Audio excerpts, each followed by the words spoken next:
Hello, and Hi. welcome to episode 21 of I Did This Campaign 2.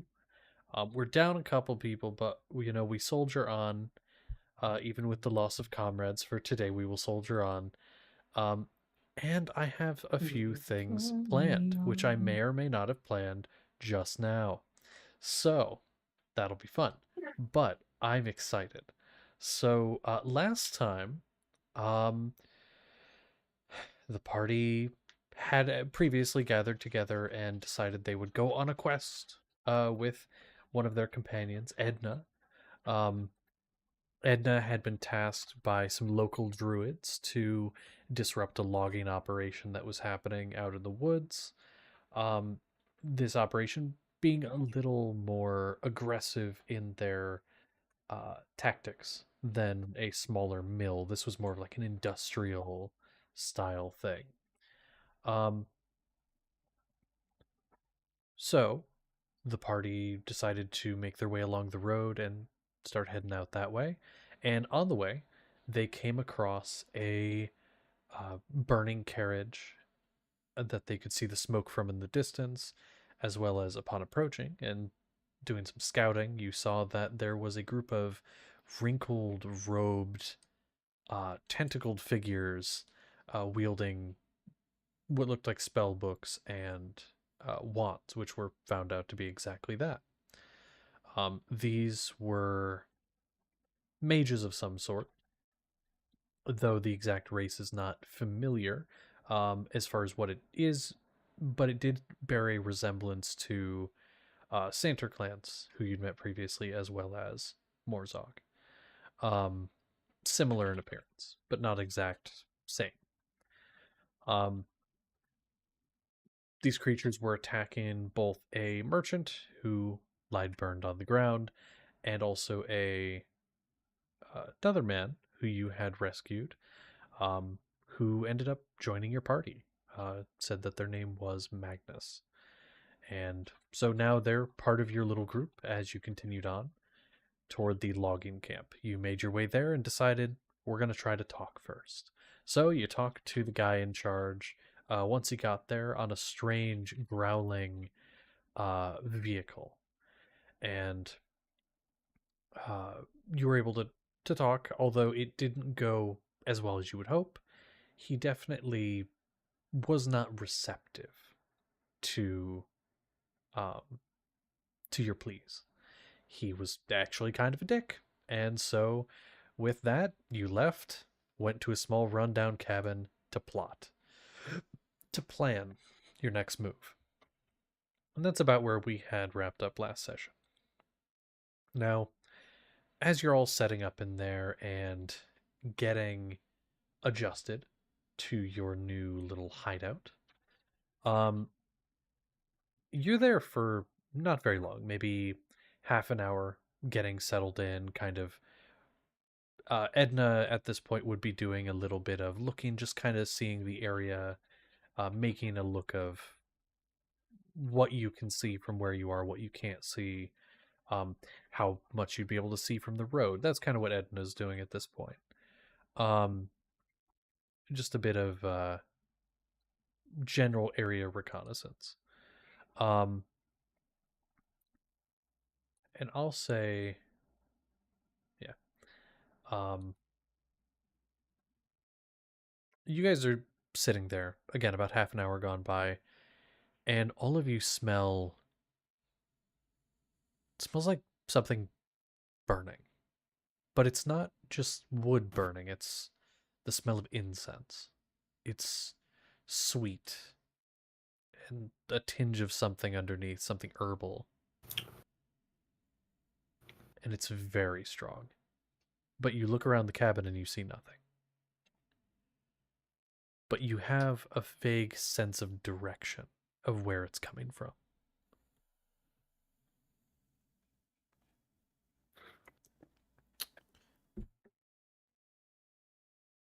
I will say that Edna, noticing that, is going to kind of be like, uh, I will stay here to watch the cabin. One of you, or few of you, should go investigate. Just in case. I suppose I am resistant to many charms, so if this is a trick, I should probably be there.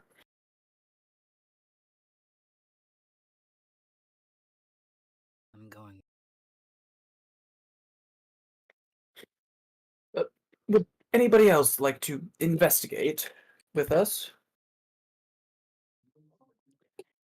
Why not? Ah, lovely. All Would right. you like to, I, I'm forgetting his name. Oh my gosh. I'm terrible at names. Oh, the Magnus? ghost character? Magnus, yes. Would you Magnus. like to, Magnus? When Chiron? Wanna stay Mm-mm. here? Yeah. I didn't remember the voice, so I was just like, yeah, that is what it said. Fair Yes. enough, yes. Just stay here. And so, with the party split, but only a little bit, Mm-hmm. the party split into here and not here, Mm-hmm. Mm-hmm. we And go then they all off to died. investigate. Okay. Could one of you make me a perception check? I will guide whoever does it. Yeah. You look with my eyes. You're gonna look with your eyes? Okay. You will look with your guides. That's a D4. Oh, extra D4. Beautiful. Come here, triangle. You love to play your triangle. I love to play my triangle goes. I'm doing math.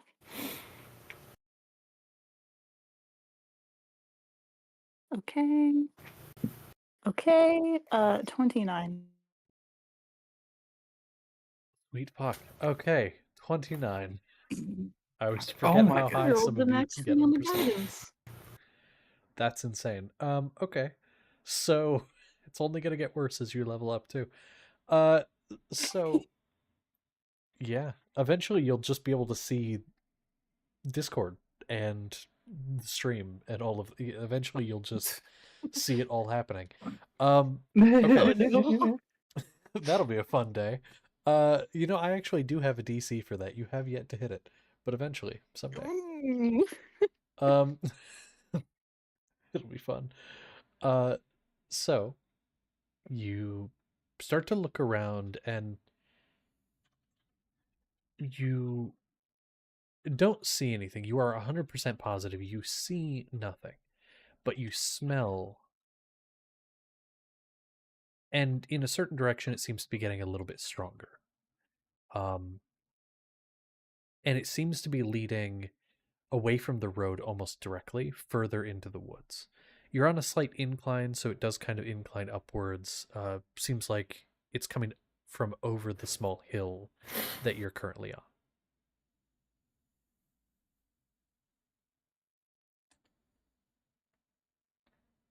So, do you follow? Sure. Okay. So you follow, and I assume the rest of you follow along. Yes. So heading up and over, following the scent, following your nose, you Fruit lips. start to hear. I'll say, Sapling, you were the one doing the perception check, so I'll say you hear it first, especially with that roll. As you get towards the top, you're not quite at the top, but you're just starting to crest. You can catch the faint sound of music. It's not a whole band. It's not singing. It's more like that, just kind of on the wind, like a. It's not words, but a hum that carries through the trees, and you hear it's beautiful, and you can then, as you crest the top, see hut, a small hut in the center of a dense section of trees. From where you are, you can kind of see down um, to where it is and through some of the trees. You can just make it out, but you see that it is faintly lit. It's a little later in the day at this point. It's not night, but it's starting to get there. Um, and you can see this small hut in about a state of disrepair like the place you're currently staying, just without the fallen-in roof. These hills are alive with the sound of music. You're right. Hmm.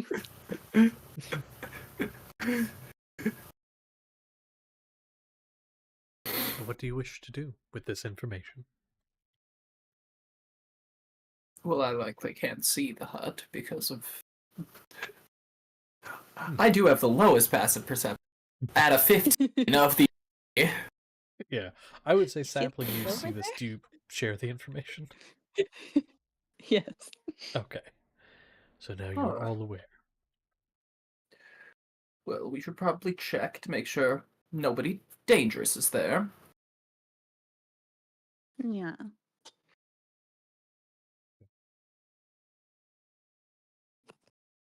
So you begin to make your way. And are you trying to go stealthily at all, or are you just walking down? I mean, no need to startle the probably totally lovely person that's in there. It's Okay. like anything bad is going to happen. We're not going to have to roll any dice about anything today. course not. Trust. Okay. And I'm not the most stealthy person. So Yeah. they'll hear my bones cracking. Okay. Well, Can do some reconnaissance.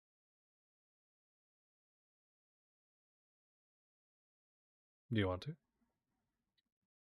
Hey, do you two want me to?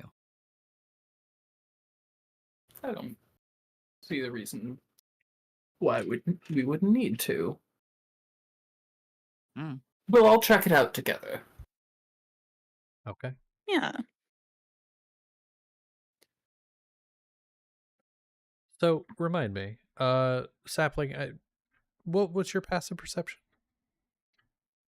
It's 19. And Seth? Don't tell me you don't have your character 21. sheet in front of you. There you go. No, I just had to scroll to it. Okay. 21, 19, and 15, right, for Enkyra? 15, yes. Okay. Okay. Don't worry. I know the low perception compared to everyone else feeling very well. I'm gonna know it more. Yeah. So y'all begin to make your way down, and I'll say actually all of you would notice as you walk the trees here, which these trees have been untouched by the logging. It seems this area where you are over this hill hasn't been touched by the logging operation. They're twisted as if somebody grabbed them at the top and just started twisting. Their trunks are almost spiraled slightly. It's very unique. And as you approach, the smell begins to fade. Not in the sense of you're getting further away, but as if it was burned out.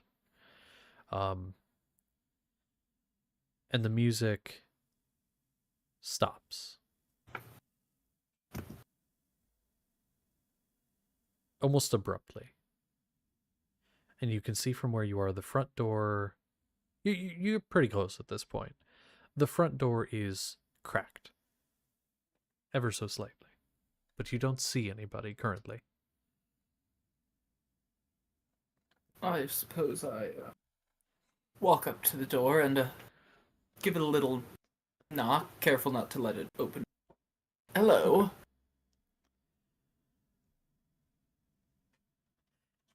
You knock and you say hello, and again, like you said, careful to not let it swing open anymore. That's what you said? Yep. Because it cut out a little bit. Okay. And you hear from inside a woman's voice, maybe middle-aged, say, "Oh, hopefully I wasn't bothering you with my music." Oh, no, not at all. We were just wondering, we were nearby and wondering who would live out here. A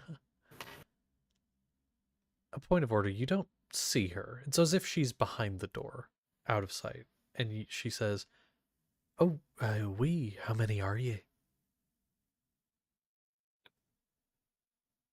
Uh, we're, debatably 3. Ah, 3. Well, Bruh. you've come come all this way. Do you want to come in for tea? Yes, I would. And immediately you can smell the scent of herbs and things as the incense fades, and you can kind of see on the inside hung various herbs growing from the walls and hanging in bunches and things to dry. And she says, and the door opens a little more and says, "Well, then the 3 of you come in."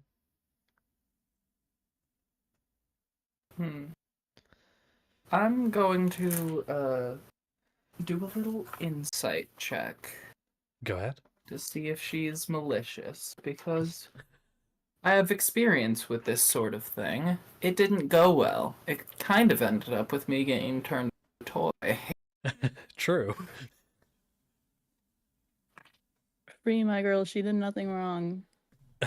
Of course not. A fairly bad roll for me. It's a Oh. 15. 15 total? Yep. Honestly, kind of hard to read. Facial expressions are a big part of things, and especially since you can't see her, it makes it a little hard. Well then, I suppose I will, walk in. Okay. What about the other 2 of you? As you see in Chiron walk, do you start to make your way? Weird. I'm sticking as close to Chiron as I can. As per the usual, really. Okay. So Seth and Chiron, as one entity, make their way in the building, sapling close behind. And, okay. And there's nobody in here. You look and there's nobody, but in front of you there is 4 cups of tea. Already steaming, sat on a table.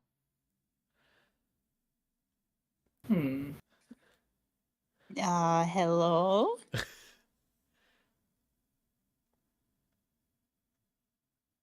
The door, there's no answer to the hello. The door creaks open again, and you see stretched down from the door frame a long, gnarled arm and hands and long fingers. And it stretches down from the door handle as the door finishes swinging open. And they touch the ground, finger at a time. And then you see the elbow start to bend as if something's lowering down. And you see, how to describe this? Descending from the top, yet the head oriented so the chin is facing the ground, if you can get that image in your head. Like upside down, but head in the correct orientation if she was standing. Mm-hmm. You see a familiar face. You see Lady Death, as she was called, and she, big smile on her face. "Won't you stay just a little bit for tea?" Oh, hello. Sorry I had to use a falsehood. That woman's voice. She was so kind. Anyway. And she's gonna lower down, landing practically on all 4s in the doorway, and then slink her way in, shut the door behind her. Very hunched. Well, Now, we should warn you, there's been some, heavy logging operations in these woods as of late. Hopefully not for long, but I'm well aware they've been a bit of a nuisance. However, we're dealing, and I seem to be keeping them at bay.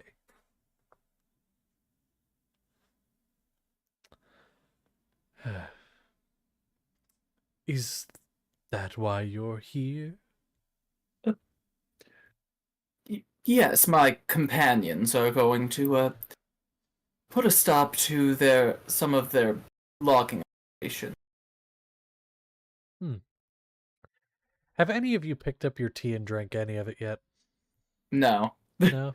No? Sapling, have you? You know what? Sure, why not? Okay. I don't remember Lady Deb. She seems good. That's fair. So you do. You've been drinking, and she kind of looks at the other two of I'll you. drink the Kool-Aid. She looks at the other two of you and goes, "Don't drink that." And then she looks at you, Sapling, and goes, "Here, drink this, please." Holds out like a little flask to you. Okay. You were starting to feel real funky there, and then you take a sip of this other thing and immediately feel better.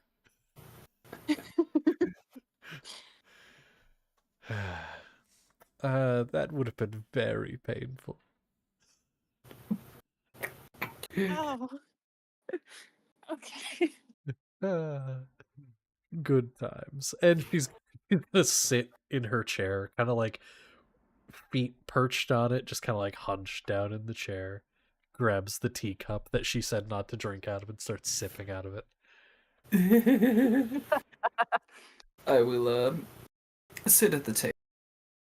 I won't drink any. It's good to sit at the table. So you're Yes. wanting to put a stop to this? Yes, my companions will be employing some means that I'm not particular. So I will likely not be participating. I see. Well, perhaps I could be of some assistance.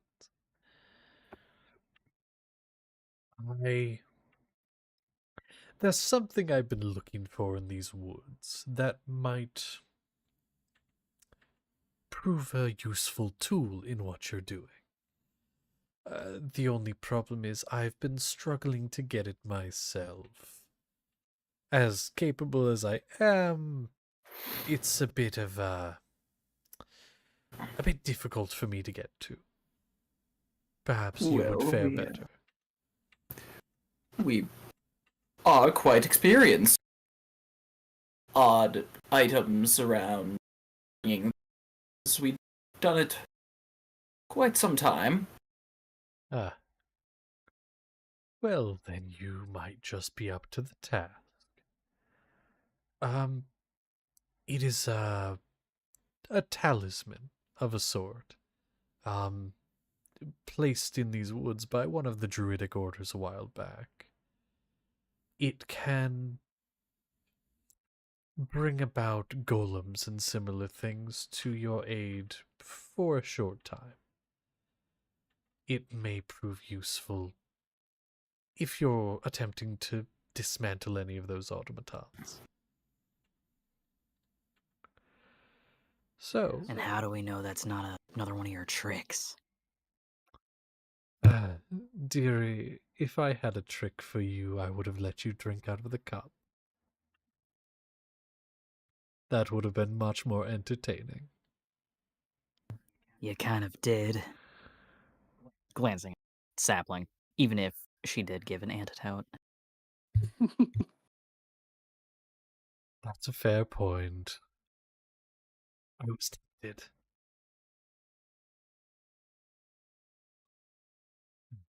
Well, we're on board. So, what would getting this talisman entail? There is a grove, a little bit away from this place. Not too far, maybe 10 minutes from here. Further into the woods. It is a cursed place. Used to be a graveyard there, and then it was torn up by people like the one in the logging area over there.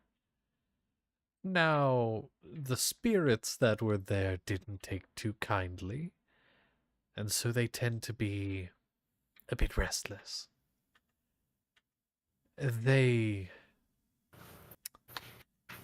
Some of them were killed by people very much like me. Not me, but like me, so they have a bit of a disdain. Hard for me to get close, but you... I don't think they'd know you. You don't have the stench on you.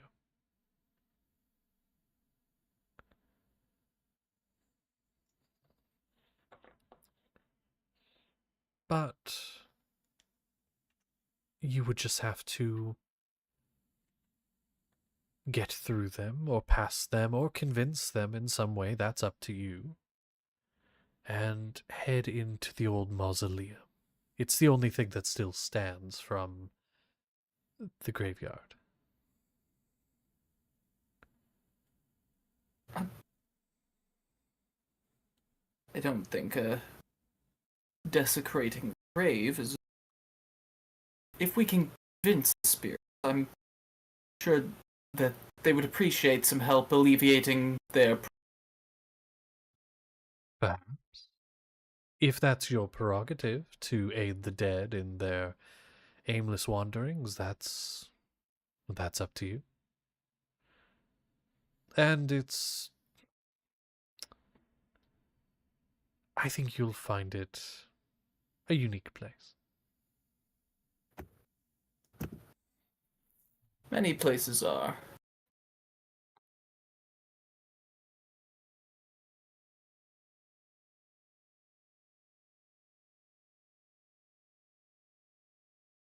Well, it's up to you if this is something you intend to do. If I get bored, maybe I'll assist when the time comes, but this is how much I can assist for now. Well, At least giving you a direction. Thank you for your assistance in the matter. We should I will say probably you're cutting out a bit. I didn't catch Oh, that gosh. last part. say, oh dang it's it. pretty bad. Well, thank you for this assistance. We would welcome some if you are so inclined. We'll likely at least see the place that you speak of. All right. Now, a fair warning. The spirits do not just wander as in ghostly apparitions. Some of them have inhabited the trees themselves. Some of them have wandered as far as here. I'm sure you saw the twisted roots and twisted trunks. They can get a bit aggressive. So just watch out. There are some that are simple, wandering, ethereal spirits, but not all of them.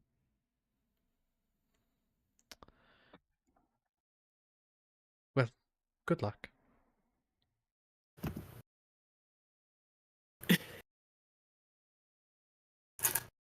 Yes.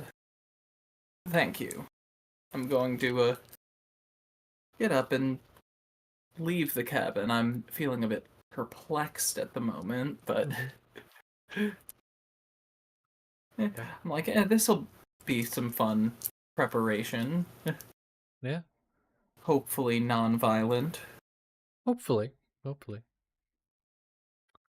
And, Sapling, do you follow out? Yes. Okay. Is Sapling currently the one at the helm? That's what it seemed like. Yeah, probably. Why do you ask Okay. me things like this? Yes. Well, it's just because I'm interested to see how this goes. So you leave, and she's just kind of doing the creepy smile, and door shuts behind you. And as the door shuts, the one who is standing behind it is a straw hat wearing purple frog creature who has sort of tied around the waist. You ever seen this Halloween costumes of like a cowboy on a horse, but the second horse legs are like fake? It's basically like that, but made out Oh of my felt. god. So like the front legs wow. are the front horse legs, and the back legs are like on a fake, like miniaturized horse. And wearing your clothes, this strange creature, um, he just goes, "All right, where are we going?" Huh? He just kind of starts walking with the group, and just like, "All right, we're going somewhere."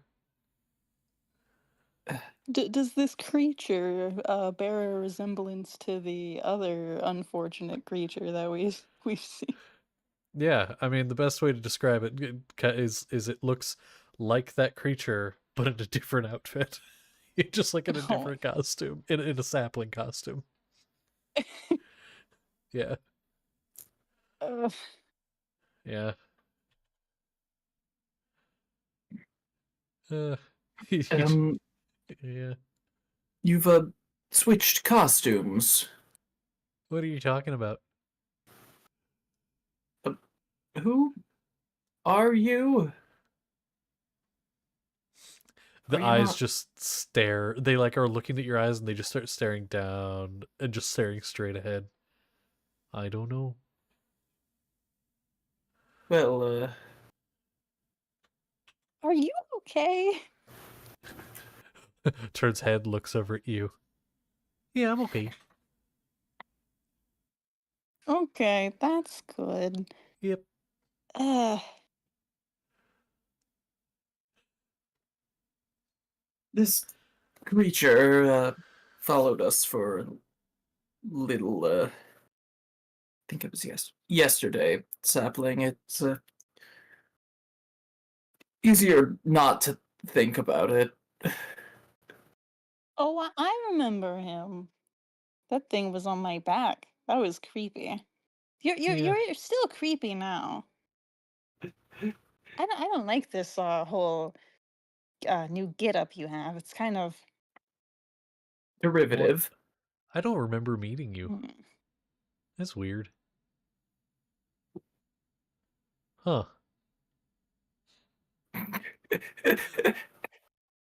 That's I feel okay. like I'm getting pranked right now. Is this how you Uh, guys see me? No, no, not at all. Maybe a little bit sometimes.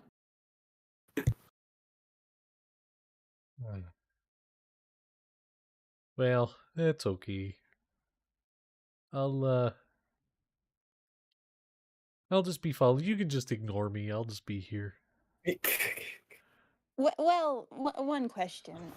What's your Sure. opinion on wearing other people's skin? You know, I've never really thought about it, but if I had to think about wearing other people's skin, I'd say it seems pretty cozy.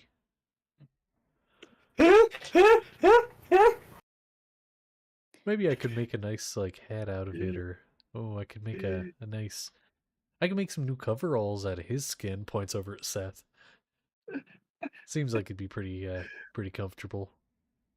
I Would it be shouldn't have brought it up. You know, Would it be you just waterproof? stay a couple feet back there. Okay. And he just kind of hobbles and back, and it just. But then, like, he hobbles back there, and then he turns around and just stares. He just has the frog stare. Does the frog? It just kind of watches. Okay. So where do you do? Where do you? And I will say, because I had forgotten to do this, you would have been given directions towards where this grove is. I suppose we should start walking towards the grove. I unfortunately don't have protection from evil and good prepared. I would spend a first level spell slot on that, but no, I don't have it prepared today. That's okay. Okay. Well, start making your way. Could one of you make a survival check? I'm not terrible at it. Hey, I'm actually good at that. Oh, I'll guide you then. Yay! I'm Hell not yeah. surprised. It's lore accurate. I just didn't know if I was given the opportunity to invest in such a wonder. Uh, er, wow.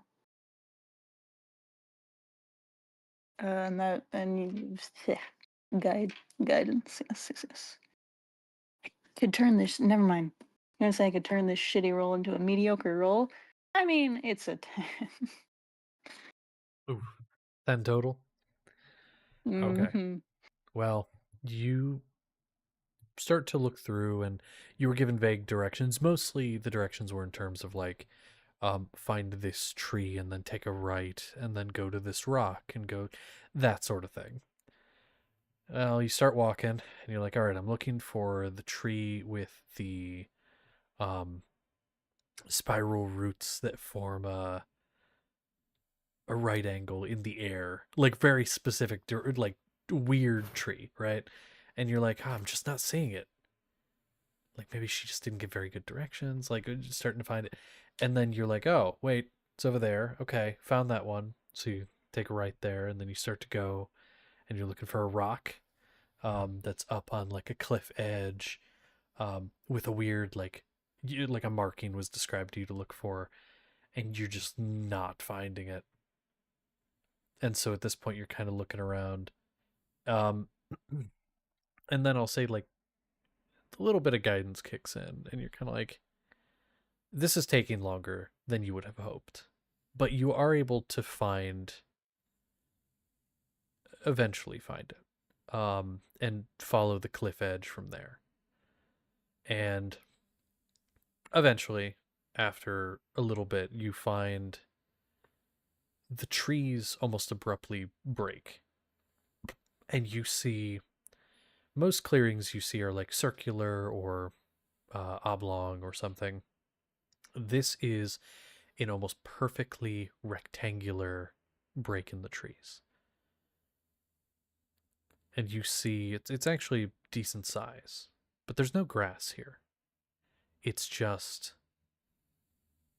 dirt.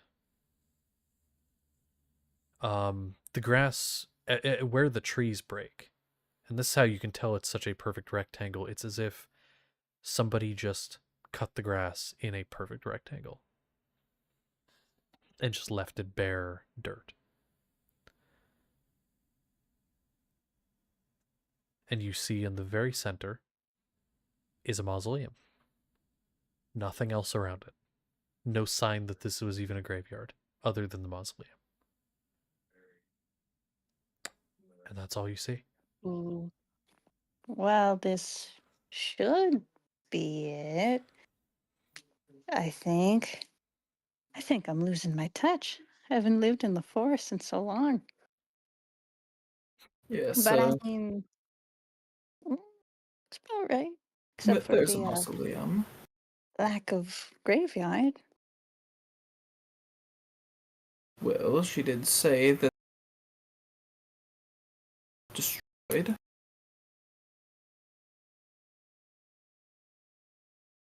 Do we just talk to the spirits? I've done something like this before. Uh, I don't have any other ideas.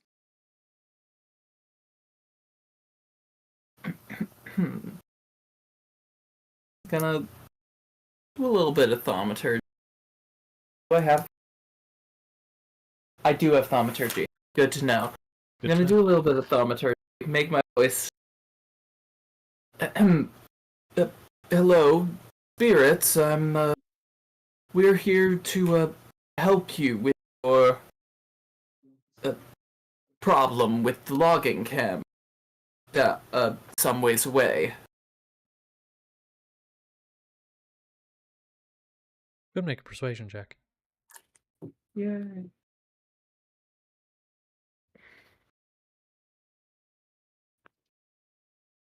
Uh, 22.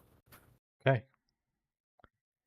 You feel there's a little bit of a chill.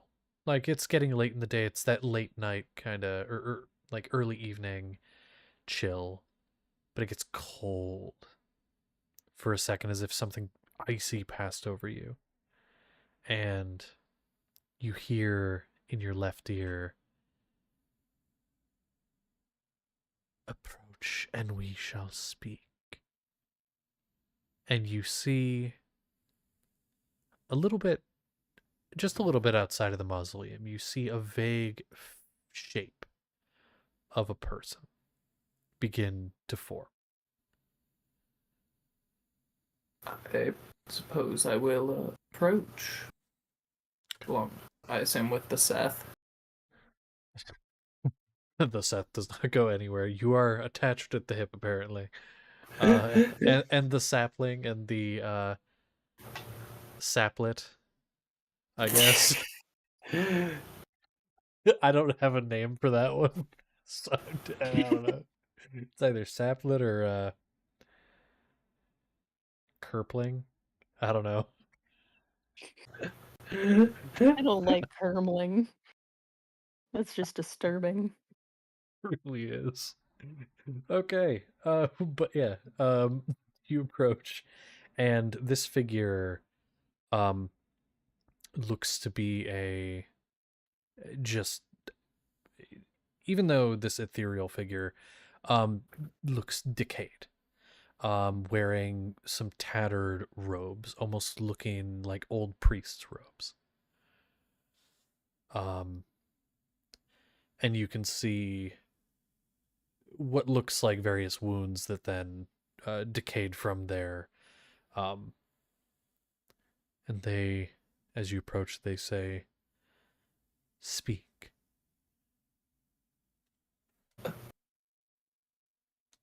My companions and I are here to put a stop to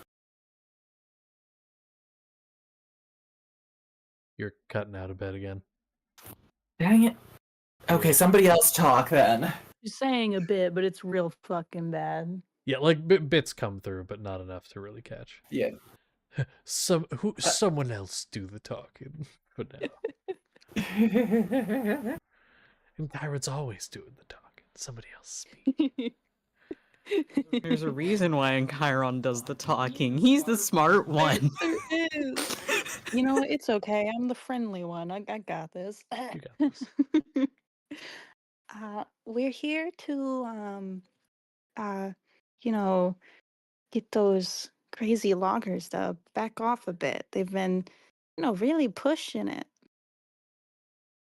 So we're here to make them stop.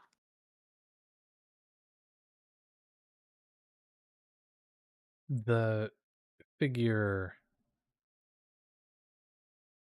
turns the head toward you as you speak, and you can see the eyes, one of them just a vacant socket that almost seems to fade into a darkness you could get almost lost in. And the other one is kind of rolling around, not really focusing on you, despite the fact that their head is turned toward you. And they say, "The loggers, the ones who desecrated our place. So you wish to stop them? And what point is there for you being here?" Um, well, we were told that there was something here that could help us, some sort of I think it was an amulet. I see. Yes, the amulet is here. And the figure motions towards the door to the mausoleum, which is open. It is here, but it is a dangerous place. It is not simple stairs and then a tomb. It was enchanted to keep people from just going in and grabbing what they desire. It is a bit of a labyrinth once you step down the stairs. Do you feel up to the task? Uh, I mean, what do you guys think?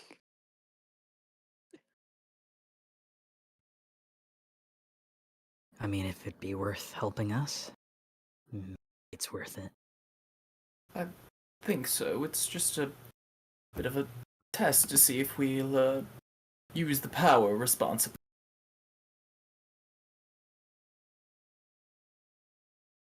Well, I guess we'll just have to be careful then. And a tip for you is mind the traps. There are not many, but they are potent. And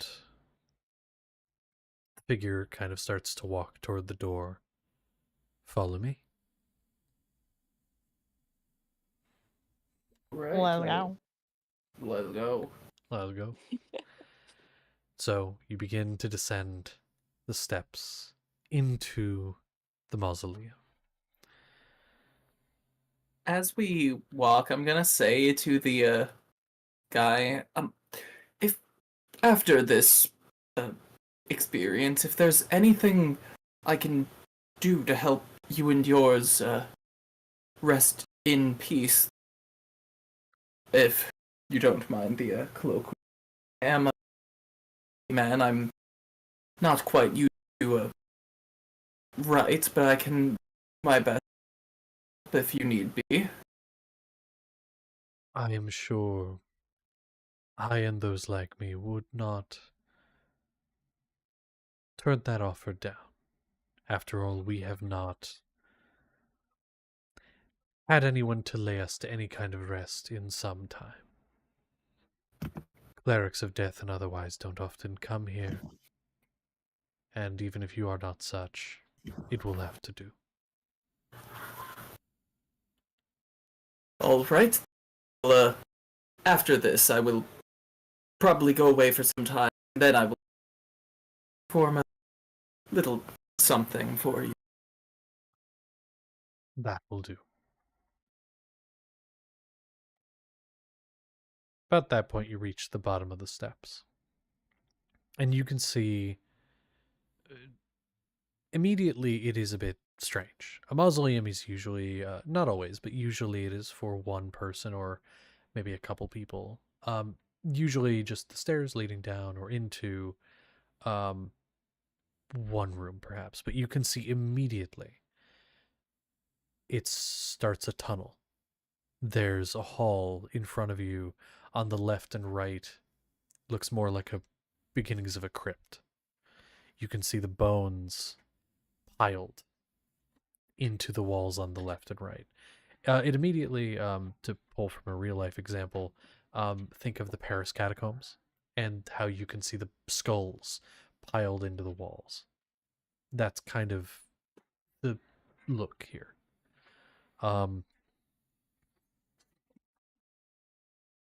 And he ends up reaching the end of this little hall and looks forward, and he looks to you and says, I can go no further. This is where I stop. But you all should continue through. If you are worthy, you will find yourselves in the chamber where the amulet is. If you are not, then you will join the bones that reside.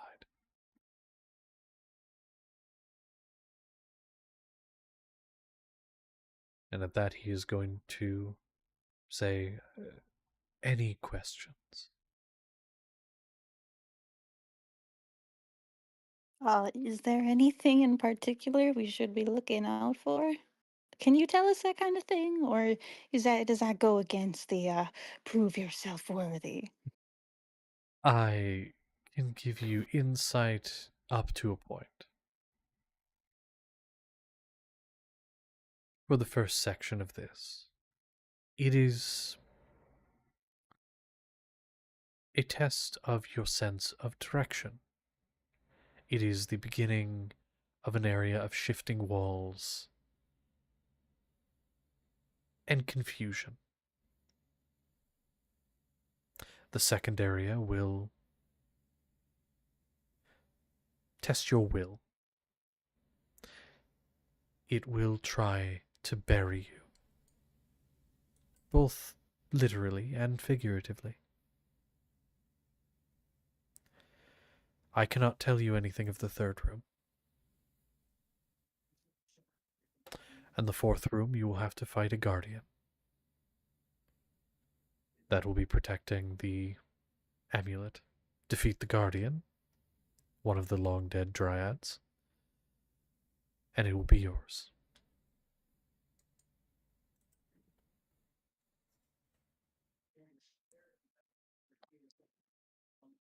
That was actually pretty helpful. I can't tell if I'm more scared or less scared, but we got this.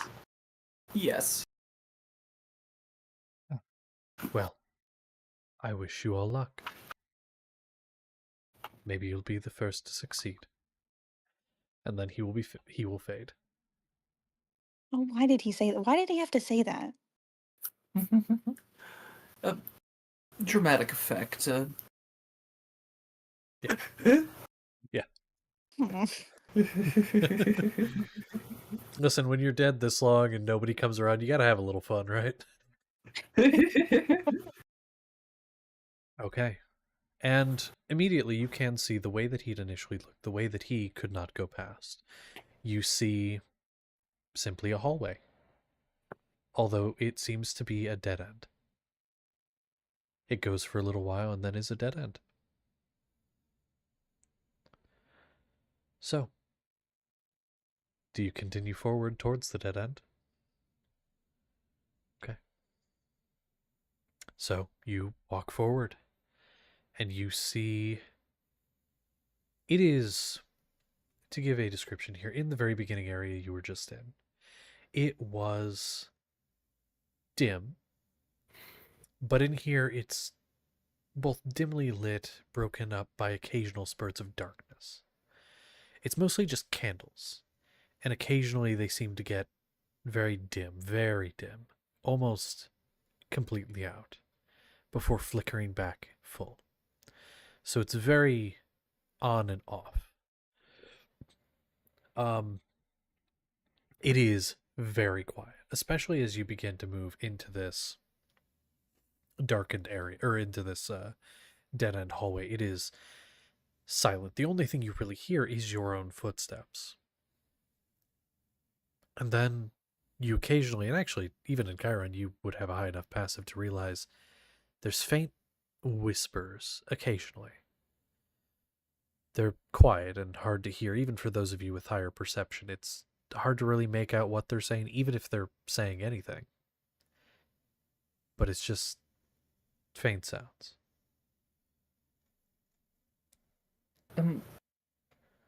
I will cast Dancing Light and have a bit more consistent lighting.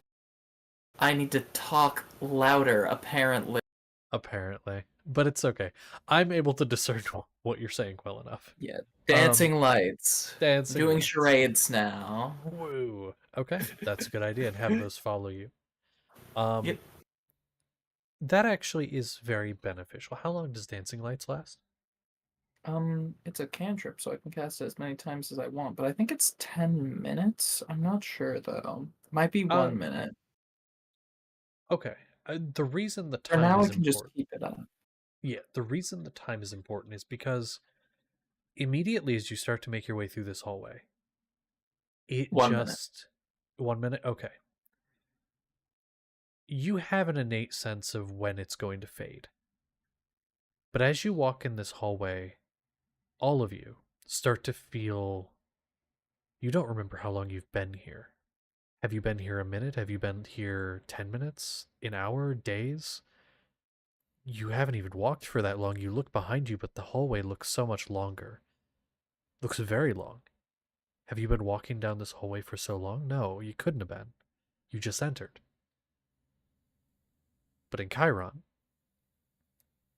you know about how long you have left on Dancing Lights, meaning you can tell about how long it's been. Few seconds. But it feels like it's been so much longer. Your brain tells you it's been longer. But the magical sense tells you otherwise. Then as you kind of turn back from looking at the elongating hallway, you see it's no longer a dead end in front of you. It splits to the left and it splits to the right. You have a choice to make. So which way do you go? Or is there anything you'd like to do to try to find which way you should go?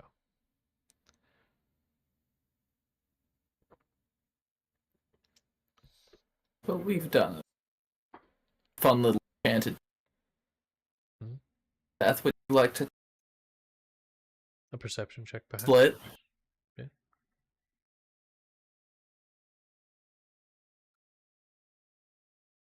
Either you could do a perception check, or you could also do investigation. You would get slightly different information, I will tell you. Was that towards me? Yeah. Okay, I'm you asking if cut wanna out. take the lead. So Oh man, gosh darn it! yeah. I don't know what's happening to my sure. computer today. I have no idea, my dude. Maybe you just need to leave and rejoin call. Today. Possibly, yeah. I would have to head back. We'll see how it goes. Because, like, sometimes it's okay with no complications, and then sometimes it happens, so hopefully that helps. I'd probably do perception, because I'm so shocked. his other shit's shit. I'm so shocked. It's not because he has no intelligence or anything. Uh,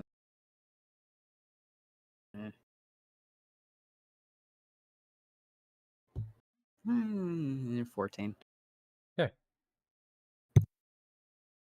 To the left. So both of them are direct. Left, right, 90-degree angle turns. The left, you see depressions in the floor, which the floor is all stone, but it looks like something has pressed the stone in as if it was softer than it is. And large footfalls head in that direction. To the right, the hall almost seems to spiral. And looking into it makes you feel a little dizzy.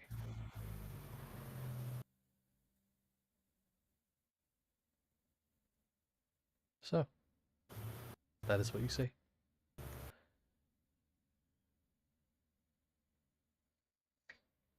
Which way do you want to go?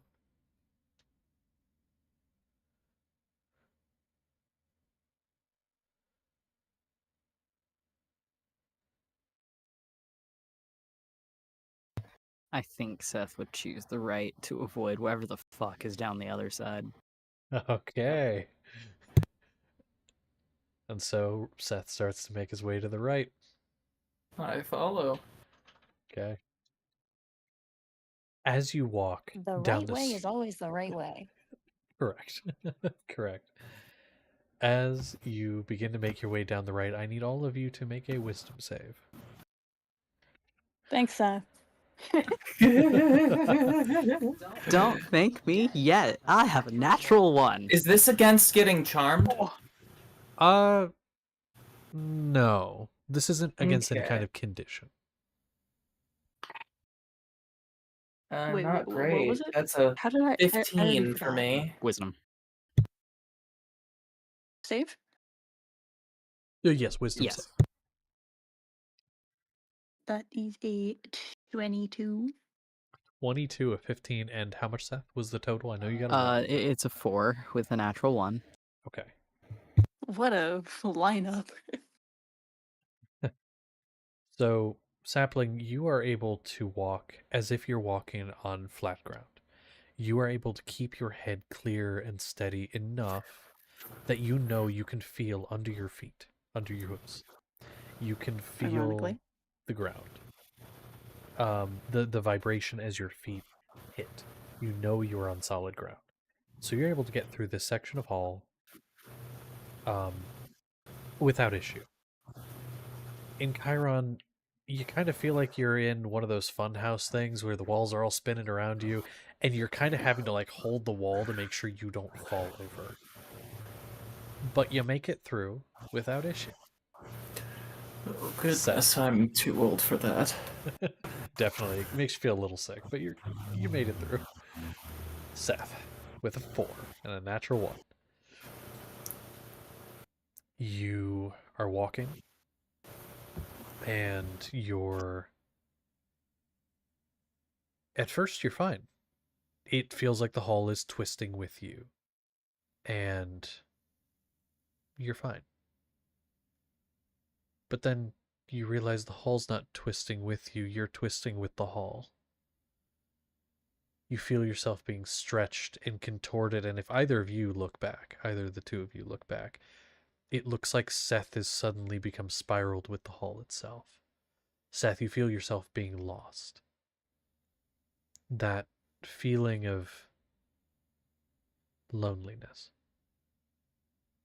You don't see them, you see something. You see the hallway and you see yourself. And then it snaps like a rubber band that's been stretched and then let go. And all at once you are flung to the other side. And you're going to take 8 psychic.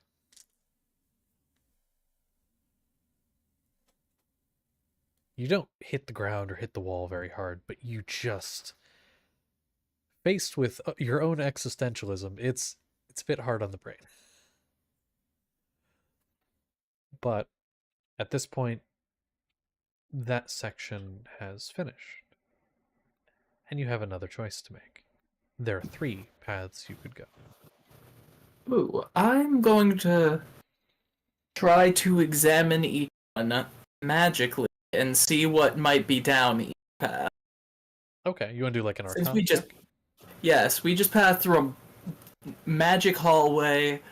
Let's see what kind of magic these other hallways got. Okay.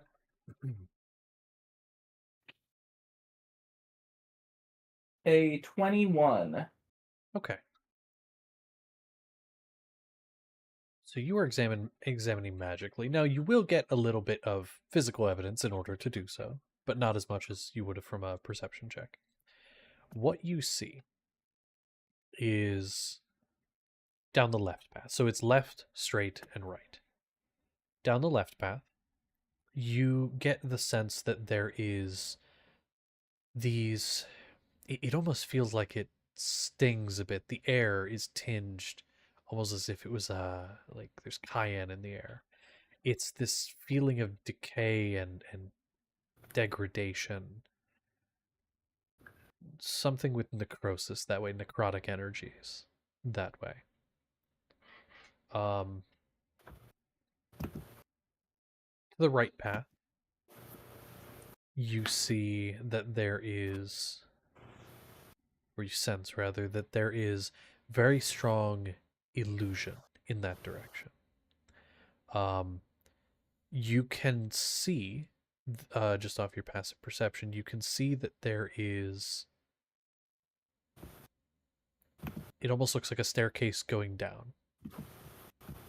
But you do get the sense of illusion that way. I will also tell you, with your passive from the left, the way that's like the necrotic energies, that just looks like a hallway that fades into darkness where there is no light. And the light fades before your dancing lights should. So you get the idea also magically that there is some type of magical darkness to the left. And then straight, it just looks like a normal hallway. And I can't see through that darkness. Correct. And the straight, it looks like a normal hallway with the lights going until it hits a turn. It looks like the turn is to the right. But you do sense that there is it's a presence. It's a faint magical presence. Like when you're near somebody who has magical energies, you can kind of feel it in the air. There's an aura. And that's what you're getting forward, is you feel like there's just something or somebody with a faint magical energy. Nothing specific. I feel like we should go straight ahead, but be ready for an ambush of some sort, a magical.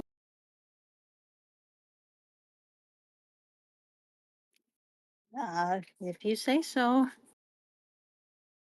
Okay. So you begin to I walk. would go to the left because I know both of you are really good at constitution checks, but I'm not. Fair. Fair point. So you begin to make your way forward.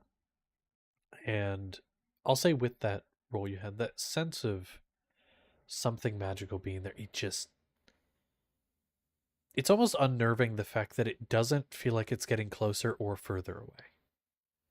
As you walk, it's just there. And so you walk. And all of you kind of feel like you see things out of the corner of your eyes. Wispy, blackened fingers just on the periphery of your vision. But when you go to look, there's nothing there. And you just kind of keep walking. And eventually you reach the end of the hallway. Let me roll something.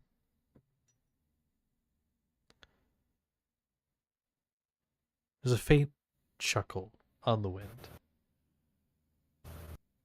But you reach the end of the hallway regardless. And now you have a turn simply to the right. There's no choice here. You just turn to the right. And make your way down here. Nothing strange happens on this little section. And this actually opens up into a room. Rather than halls, this is a room. On the opposite end being a single doorway. Now, I was trying to figure out what happened. I clicked on something. Oh no. You see end of a hallway. There's the room. There's a door at the other end. And in this room, you can see where the floor is stone everywhere else, you can see it is covered in dirt. But otherwise, you don't see anything in the room. It's not a very wide room either.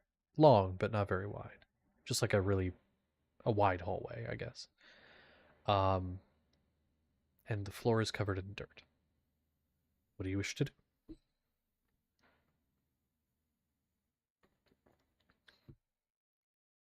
Just a warning, you're very foggy. Again.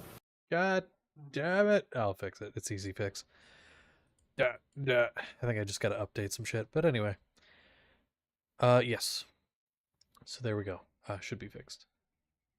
I think this stream should have been named Technical Difficulties. Yeah. It's fine. It's fine. But yes. Okay. Well. What'd you do? It's So this. Yeah. This seems like what the ghost said the second room might be, so I suppose there's nothing we can do, but it's on. So you walk in. Okay. All of you make a deck save. Alrighty. Yay! I love making saves. Oh yeah. Oh, not bad, not bad. No! I heard a no. A 16 for me. Okay. And what about the other two of you? Dude, this thing, it was right there. I almost rolled a 19 on the die. It was right there. But then, as if by some magical force, it fucking nodded over onto a 3. So I got a 6. And Seth? I'm peeved. You're blurry again. And 2, I fucked up, y'all. I fucked up. Uh-oh. Oh, I didn't Oh, do no. my pregame rolls. oh no. Oh shit, I didn't either. Oh no. Oh That's another no. natural one. It's a Oh. plus. It's a +7, so I have an 8, but it's still another natural one. No. So we have 6, 8, and 16, right? Okay. In Chiron, you succeed. You're kind of, light stepping it and everything, and trying to, the dirt. And you can tell it's a little soft, so you're trying not to, get your shoes dirty, and that works out, because you're fine. Seth and Sapling, so I'll say Sapling, you first. You take a first couple steps into the dirt. You feel the give under your feet. And then you take a few more steps and you fall. As if the ground was leaves lying on the ground. You just fall straight through. And in Chiron, you see Sapling vanish, and the space is filled in by dirt. And just the sides filling it. Seth, you're close to Chiron. You're still a little unsteady on your feet. And you take a few steps in, stumble just a little bit, and you fall right through.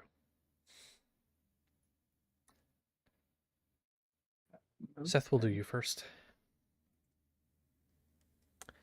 And then we'll get to in Chiron what you're doing. But also, have you rested since your last fight? Yes. You should at this point, unless you've used anything this session, you should be full. That goes for all I of don't you. know why I'm so bad at resetting my shit. That's okay. Yeah, it was like a day or two of travel after rescuing Guy. So yeah, you should be full on everything. Seth, we'll do you first. You fall into the dirt and you feel yourself, despite the fact you're falling and it feels like air, you feel the slightest resistance and you can see the dirt around you and occasionally the flashes of white as you pass something by buried in the dirt. And then you're standing in a house. It's a quaint little cabin. A little larger than a cabin. I'll say an actual home. You're standing there. You're alone, but you can see there are 4 meals on the table. This home is, you can see out the window, there's a town outside. But it's late, nighttime. And you can see no people walking outside. It's very quiet. It's very quiet. And then you hear a knocking coming from one of the interior doors. Seems to be coming from one of the bedrooms.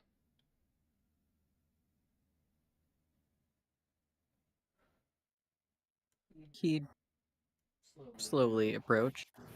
In Chiron. Sapling. There's no response, and neither of you hear it. But the knocking gets more incessant, more frantic. He will open door. You start to pull open the door, and it gets forced the rest of the way open as something crashes it open, and you have to stumble back against the wall opposite as dirt begins to pour in through the doorway. This never-ending tidal wave of dirt begins to fill, flowing like water, mixed with mud, perhaps. It just begins to flow, and you can see as you look here, you can just faintly see the window on the other side. It's broken, and in flows dirt, more and more. What do you do? He'd try to force the door shut again. Strength check.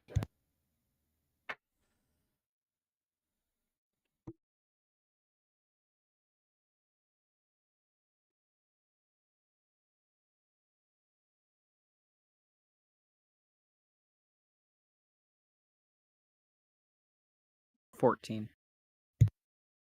It's impossible. It feels you push and you make some progress, but it just keeps coming, and more that leaves the room gets filled from the window. And it's at that point you start to look around. You can see the window in the kitchen that you were next to when you arrived. You could see the town outside, and now all you see is dirt.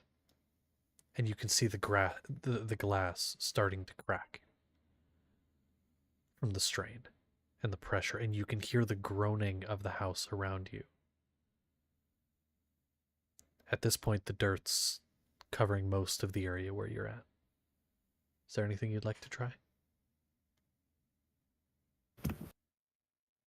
Anything you'd like to do at this moment? There's furniture in the house. It is a furnished house. What would Seth do in this moment? There was like a table with meals and shit on it, right? Correct. He'd probably climb up on top of that to try to keep away from as much of the dirt as possible. Okay. Make a perception check for me.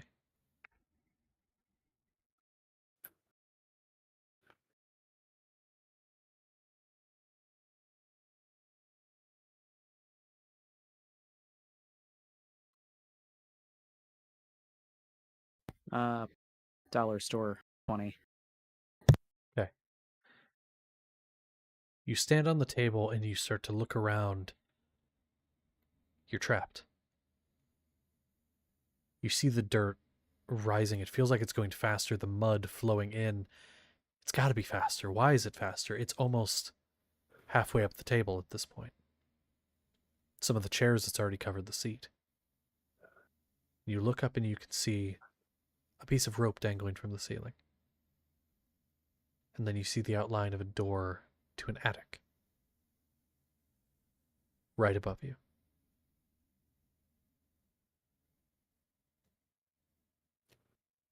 And you can see light coming from around the cracks on the edges. He'd pull it. Okay.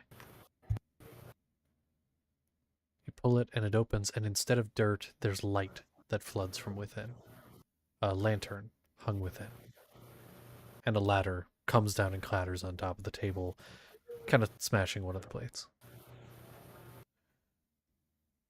Do you go up? Clambers up it, yeah. Okay.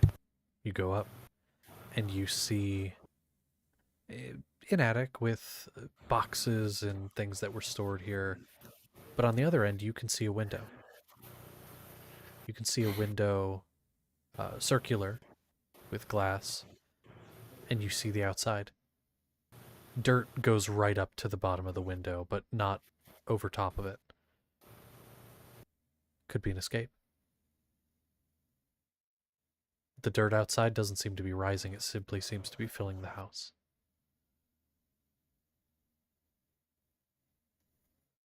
Honestly, without even a second thought, he'd run at the window to burst through it. He does not care about whatever damage he gets from that.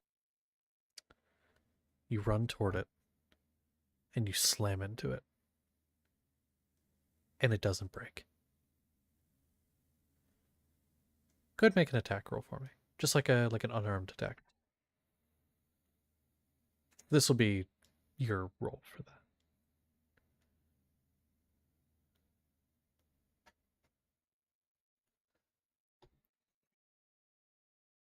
$23. Now roll damage for me.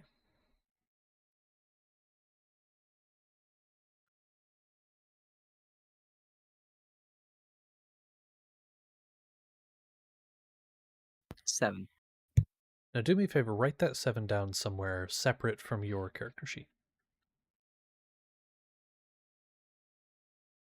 Okay, let me know when you've done so. Done so? Okay. Done. That is how much damage you take. You hit it and it feels like it hits back. Now I'm having you write it separate for a reason I'll explain later. I don't want you writing it with your main. And you bounce off of it and land on your back. And you can kind of see down through the hatch. It's overtaken the table at this point. the mud is rising. What do you do?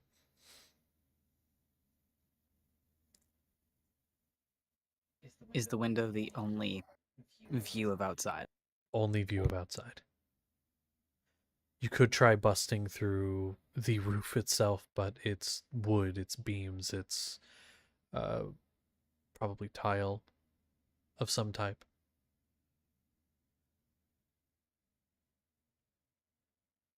How high up is the window in comparison? Just stand. In comparison to you, you said? In comparison to standing normally. It is about head height, roughly. It's maybe a little lower, but it's a bigger window. It's wide enough you could get through, but not much wider.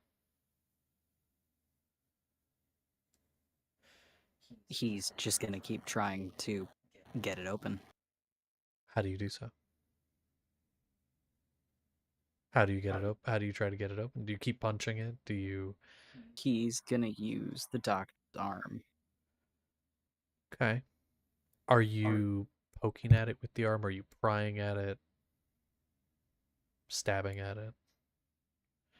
Stabbing at it. Roll to hit.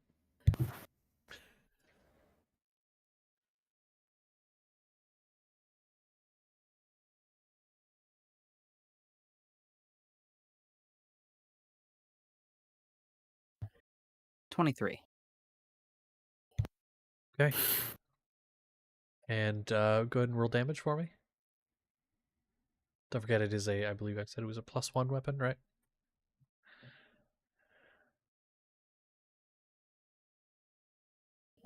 $7. Okay, write that 7 down with the other.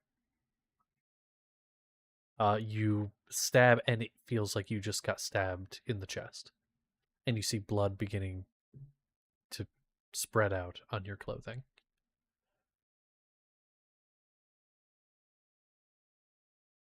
And that's when you kind of look out the window. This one didn't send you flying back. You simply felt it. You can see out the window there's an arm sticking up. And you see out that window, you recognize that hand. The red, at least it was red when you saw, painted nails and a ring on the finger. That ring, you remember seeing it very briefly and kind of catching your eye for a second. It was very pretty. That was your mother's ring. The arm sticking up out of the mud outside. And in the hand is a note. And it's kind of frustrating. You can't read it. It feels like it should hold some vital piece of information, something that could save you from this hell, and you can't read it.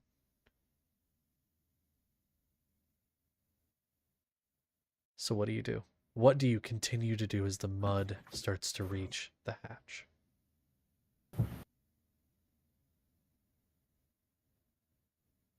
He's gonna attempt to pry open the window. Make a strength check.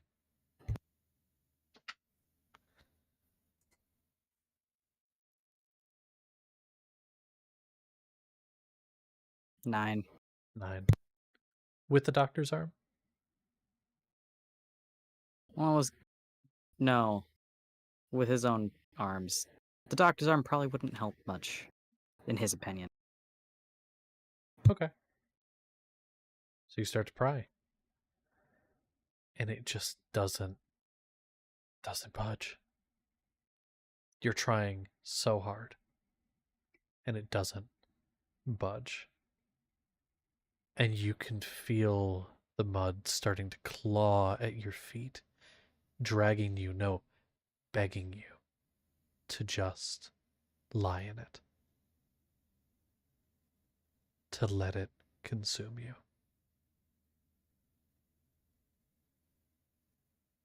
What do you do?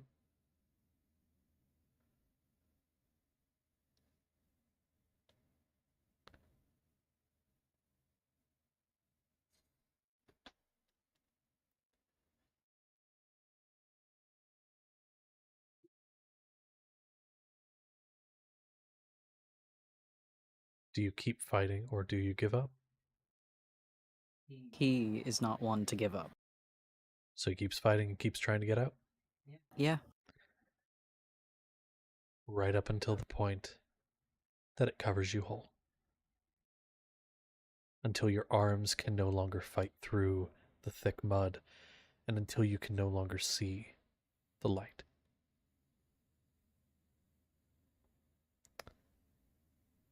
Sapling. You fall through, and you fall into a clearing in the forest. A familiar area. I love having no mic open. It's fucking great. So you fall into a clearing in the forest, a familiar clearing. This is one of the places that your tribe had set up. One of the places that you had found yourself. A place you called home. There is nobody here. You see the homes, but you don't see anyone walk in. It is also nighttime for you. So possibly there are people sleeping, people resting. You currently find yourself in the center of it all. And you can see standing near the little entrance to this clearing, there's sort of a little path between the trees that would lay. Standing there is Boulder. And he's waving you towards him as he says something that you can't make out from where you are. And he's waving you towards him. What do you do?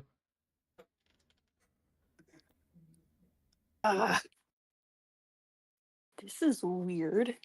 Mm-hmm. Um.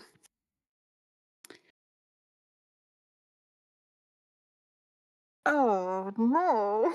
Oh no.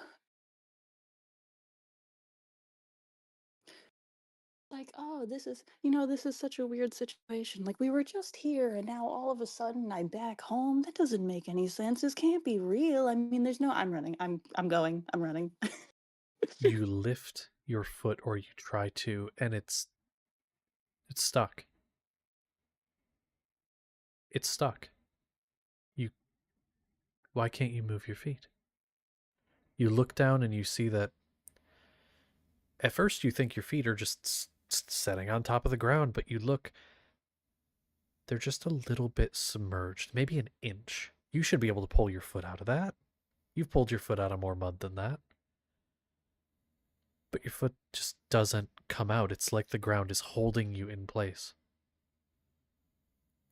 And Boulder waves more frantically, like seeming confused, and waving you forward, or waving you toward him.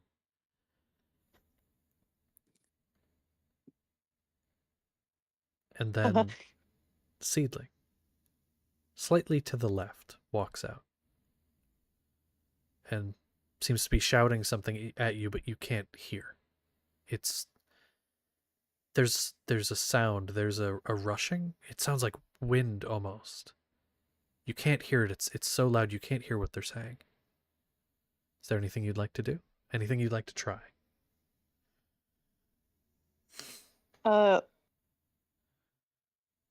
I'm just gonna keep trying to move my feet, and I'm going to scream out to my loved ones to come help me. Go ahead and make a strength, or I'd allow even athletics check if you'd like. I don't know if it's any better for you, but It sure ain't. okay. Then a strength check, please. This is gonna go poorly.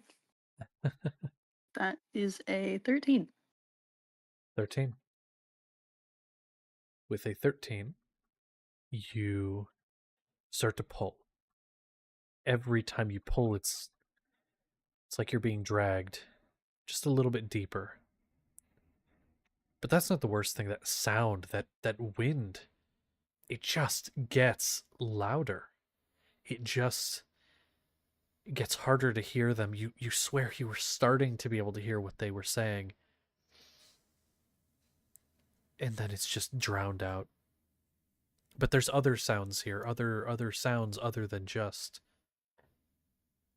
the wind. It's crackling, cracking, like sticks being cracked, maybe.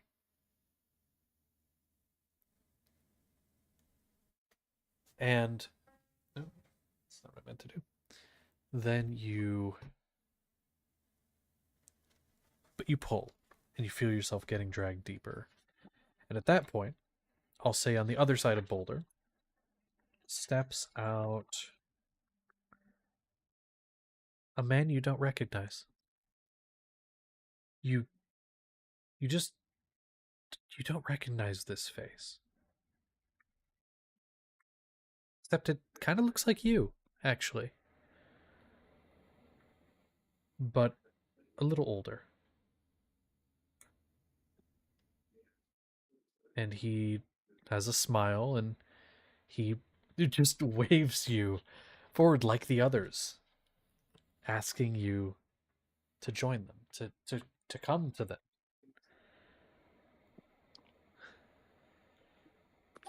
And then as you struggle, somebody else, thank you, by the way, somebody else steps out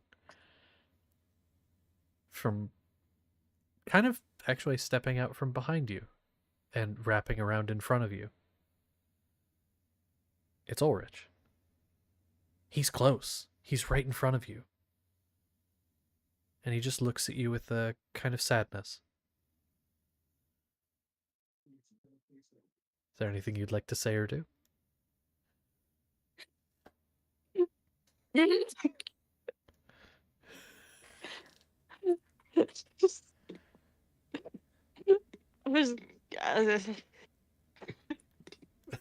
Help me!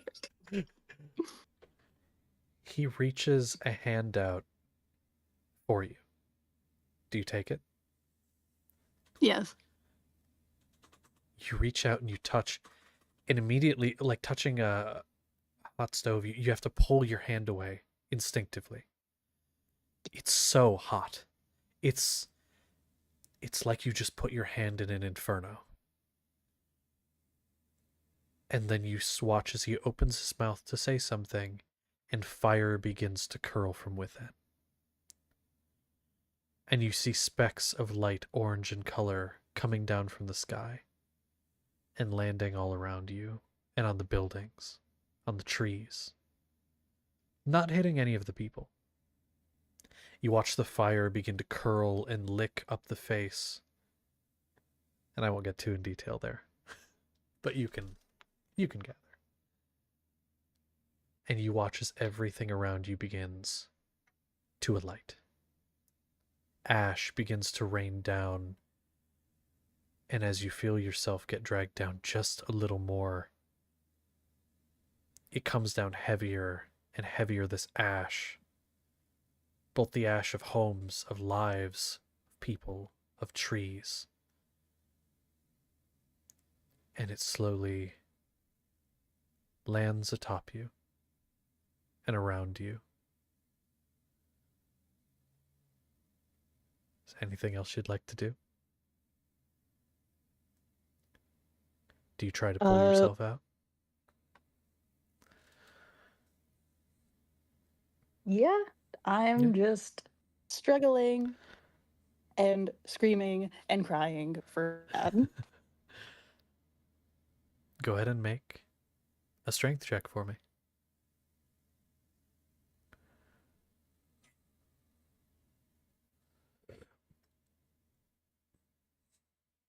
That is a 11. 11. You pull and you try and you struggle.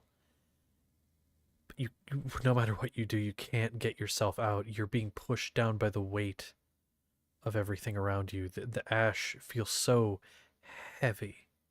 It doesn't feel like the ash of fire. It feels like weights upon your shoulders. Heavier than anything you felt. And it pushes you further and further down. The people in front of you are gone at this point. You can't see them anymore. But in this moment of tragedy, this moment of struggle, of danger, you do feel yourself get pulled up and out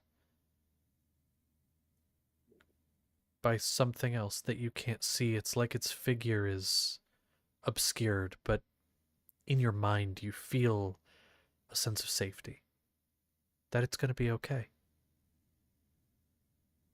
that everything's going to be okay. And while you physically don't feel yourself be pushed down and buried, you do feel yourself get pushed away. And it's quiet. And now you're alone. And you don't have a body right now. Because you know something else. It's going to be okay. You just can't think about it too much. It gets hard to think about it. When you try to think about your loss of self, your loss of self-control, it gets hard to think. You get buried. One way or another.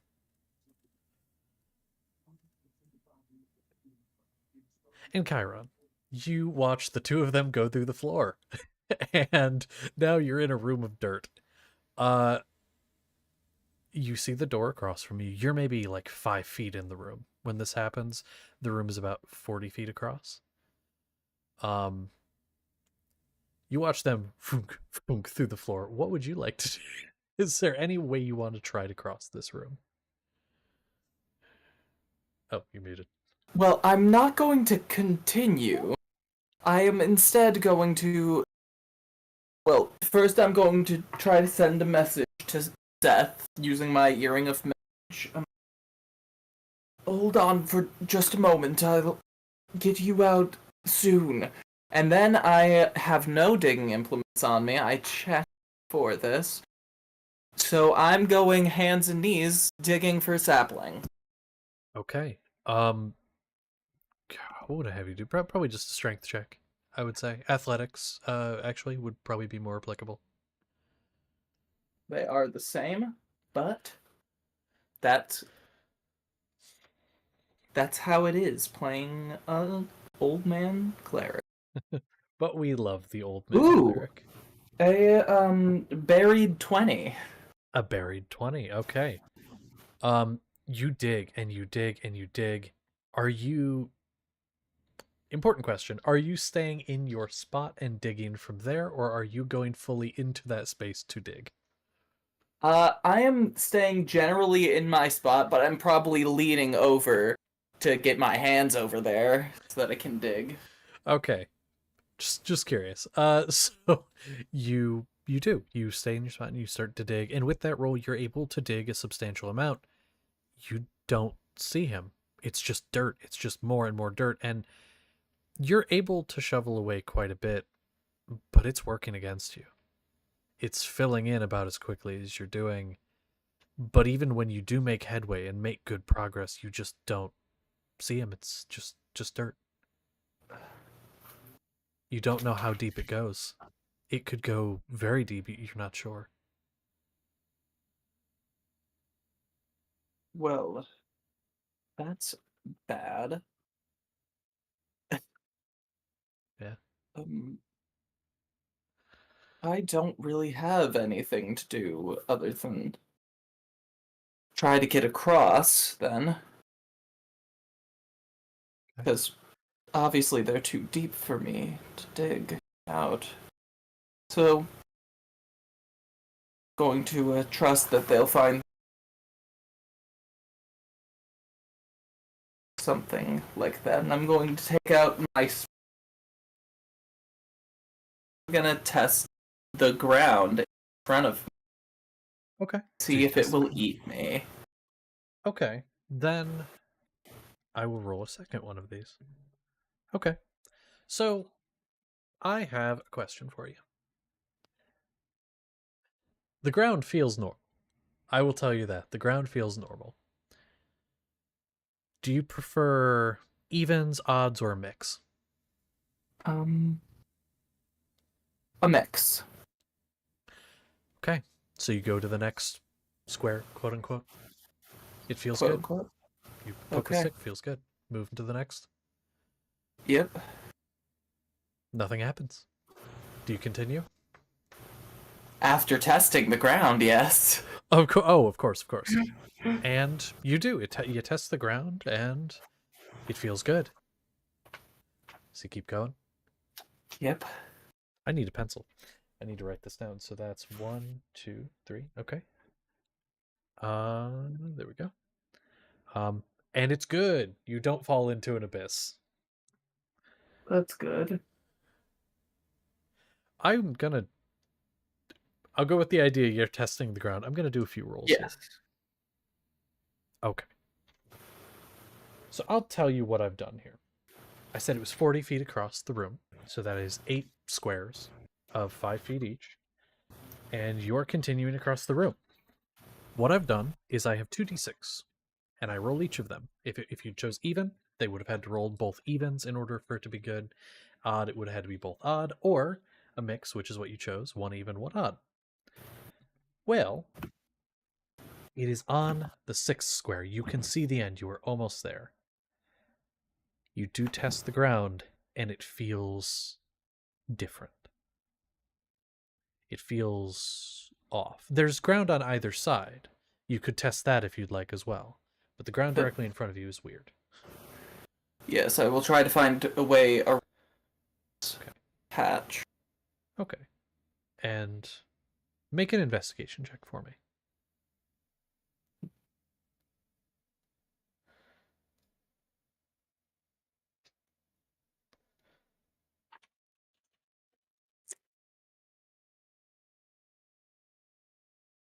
Ooh, natural 20 for a total of 25. Oh, no, yeah. Okay. 22. I don't have proficiency in that yet. Still good. And so it's good. You are able to continue on forward onto the square on the left, and that would be perfectly fine. Then I will proceed. Okay. Haste. So you continue on, and you are almost to the end. You are on the very last square. The ground in front of you feels a little weird. You want to test it? With an investigation check to find a way around? Yep. Okay, go ahead and do so. This will be the last one, and then you're clear.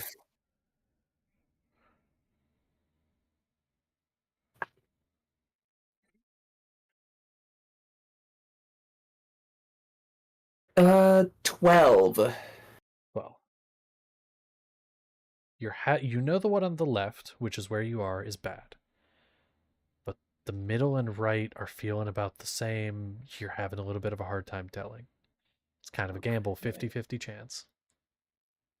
Well, I'm gonna try to find some good way. I'm not the moving. I don't have good movement spells, but I will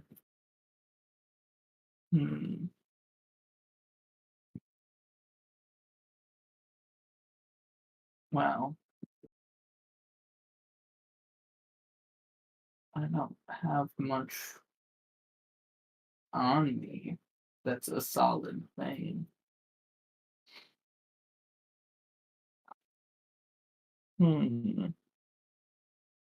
Well, I suppose I will try the do I have resistance? No. Yes, I do. I'll give myself resistance before trying the middle path. Okay. Now, I have already rolled my dice for this because I'm, again, doing this somewhat random. Even or odd. And again, I've already rolled. Odd. Okay. So you take your step and you're waiting for the slip. Now, I do want to ask you, as a player, do you want a special buried moment, or would you prefer just to leave it up to chance? Leave it up to chance. Leave it up to chance? Okay. Because this is tense enough. I'm having enough trauma without.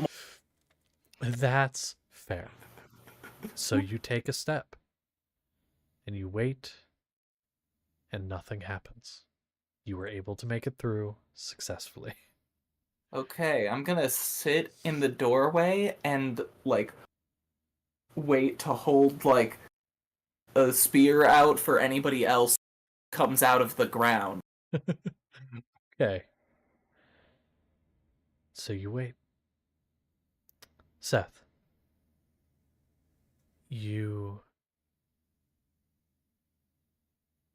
find yourself in the darkness, choking on mud. You feel it going into your mouth, down your throat, and choking you from within. It's miserable. And then suddenly you are alone in a cell, a familiar cell. Back with the doctor, you were kept in a cell a lot. Basically all the time, except when you were fighting and killing, and that was one of the few times you actually got to see people. But you were kept in a cell a lot.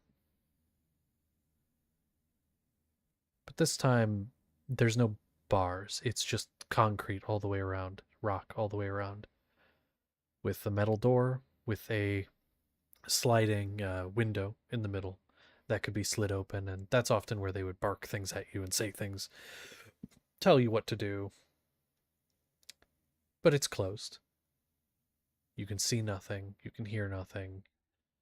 You have a small point of light, magical in nature, just like a floating mote of light in the center of the room, near the top. You cough up the mud, and you're in the room. And you sit there, looking around. And you can hear people laughing outside. Anything you'd like to do?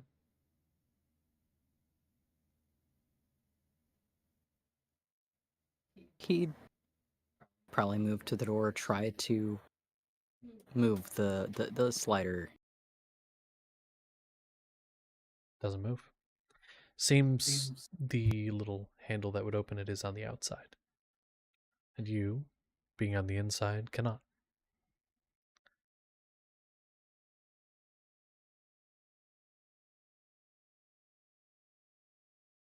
I think he'd kind of break into an old habit and begin to pace. Honestly, like a caged animal would. So you pace. You go back and forth and back again. And the voices get further away and further. And it gets very quiet. And every one of your footsteps, you swear you hear a second set just behind you. And you look and there's nothing there. You double check, there's nothing there. There's only one shadow. Sometimes. Sometimes you catch just the briefest glance of another. And then you look and it's gone again.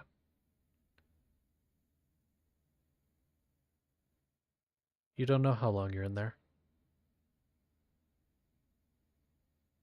You're just pacing and watching the door and watching the shadows that jump at you occasionally.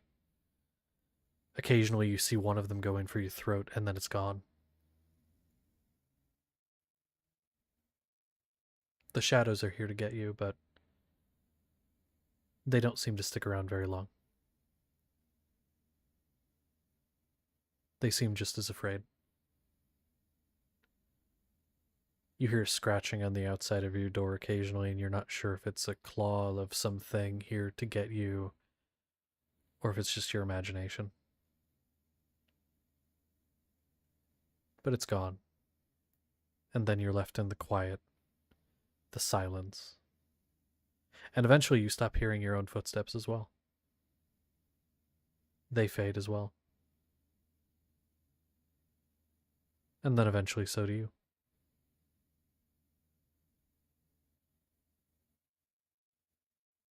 Then you're dropped And you feel yourself, you feel your body again. And in Chiron, you see Seth land in the dirt.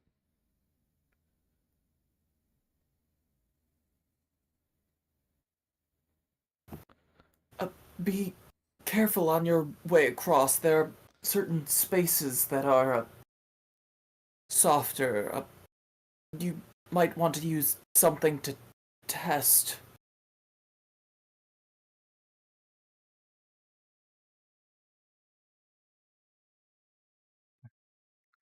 Seth, do you stand and start making your way across?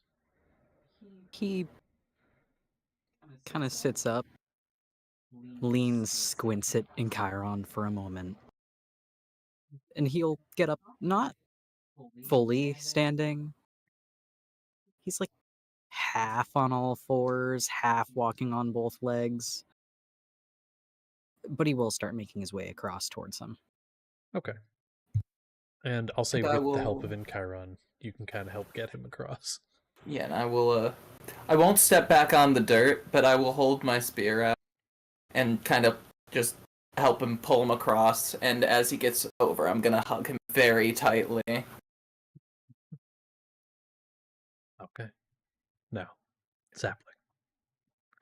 Your turn again. So you felt yourself fade into nothing. You became this small voice in a very large body that just wouldn't obey your commands. Your body wouldn't obey.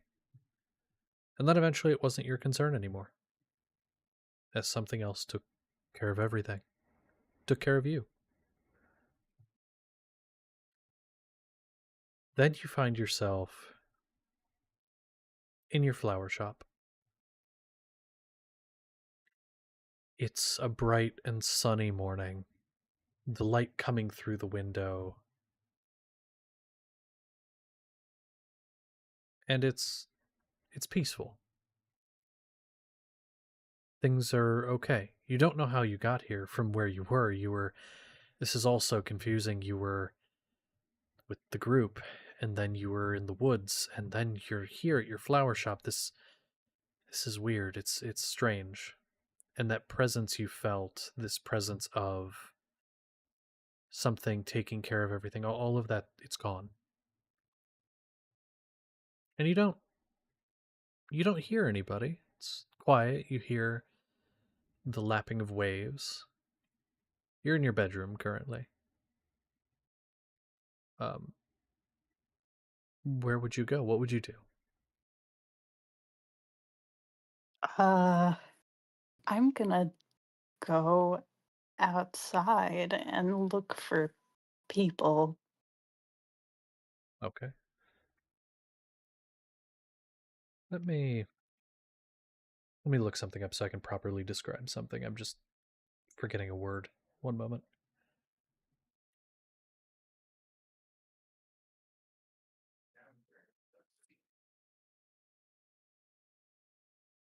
Okay. I'll just riff off that. Okay. So you are looking around for people. Go ahead and make me a perception check if you could.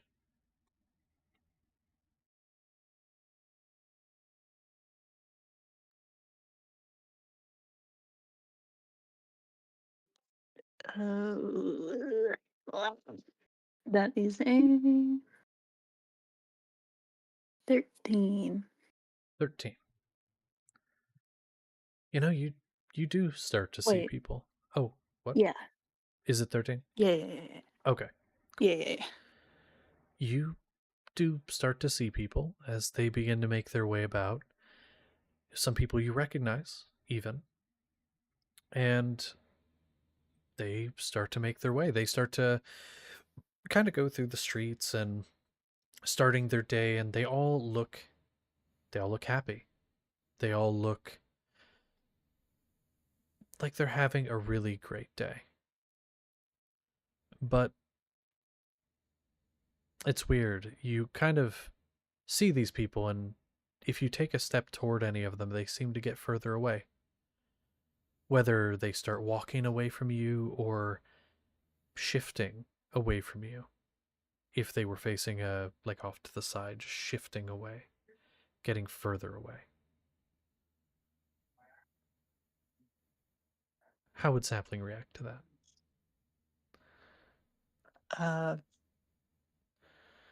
That's that's bad. That's weird. Yeah. I'm just gonna start just running after people. Okay. I need And someone to make me feel like I'm not crazy. that's fair. You start trying to do that. You start trying to get closer and make your way towards any of these people, and they just seem to be avoiding you. Some of them even kind of looking at you, and they look afraid. But you don't know why. You don't know why they would be. You've always been kind to these people. You've always been nice to these people. Why would they be afraid? They look like you did something. They look at you like you did something that you don't remember. One person even who wasn't walking away, wasn't shifting away, and you start making your way toward them, they look at you and there's terror on their face. And they immediately run before you can even say a word. It's strange. But more than anything, you feel this profound sense of loneliness. These people, they're avoiding you. And then you get that feeling again. That feeling comes back and tells you that it'll make everything better. That after it's done, they'll talk to you again. But other than you getting pushed back this time, you have a choice. It's not forcing it, it's asking. Do you want it to make it better? Oh, oh no. Ah.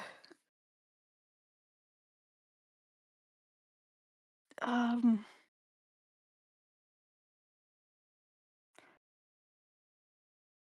Okay.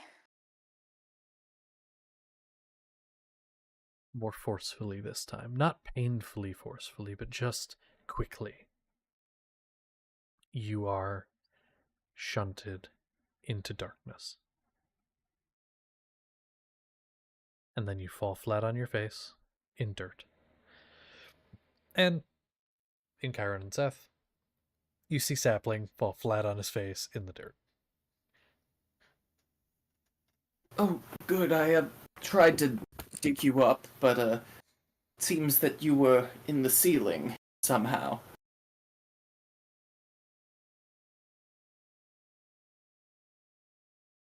Are you real?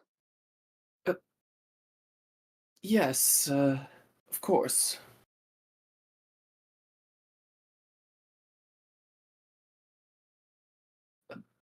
As you're walking over, there's some false spaces in the floor.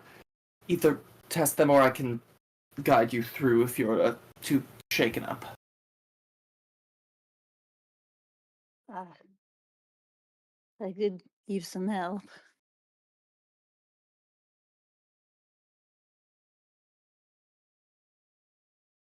And I will guide him through Alright. the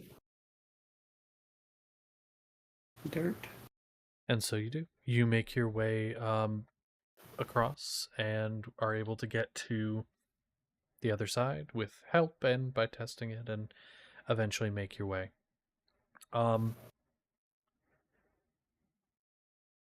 what you all can see, and Kyron, you would have seen this having been there for a bit, but kind of watching for them, you would have been able to see regardless. Behind you is another room, larger, much larger than the one you're in. It is pretty barren, except for the walls are very crypt-like, having the skulls and things within. The ground does seem to dip, not necessarily stairs, but it almost seems like a large, very large bowl instead of a flat floor. And on the very far end on a raised platform is a tombstone, sort of like an oversized tombstone. But you've all made it through this section, and you appear to be, as you don't see any other doors, you appear to be approaching the very end of this area. But before we do, I say we go take a break. I'm gonna go grab some Yay. food.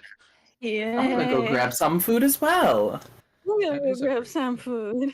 Hell yeah, let's all grab food.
And we're back.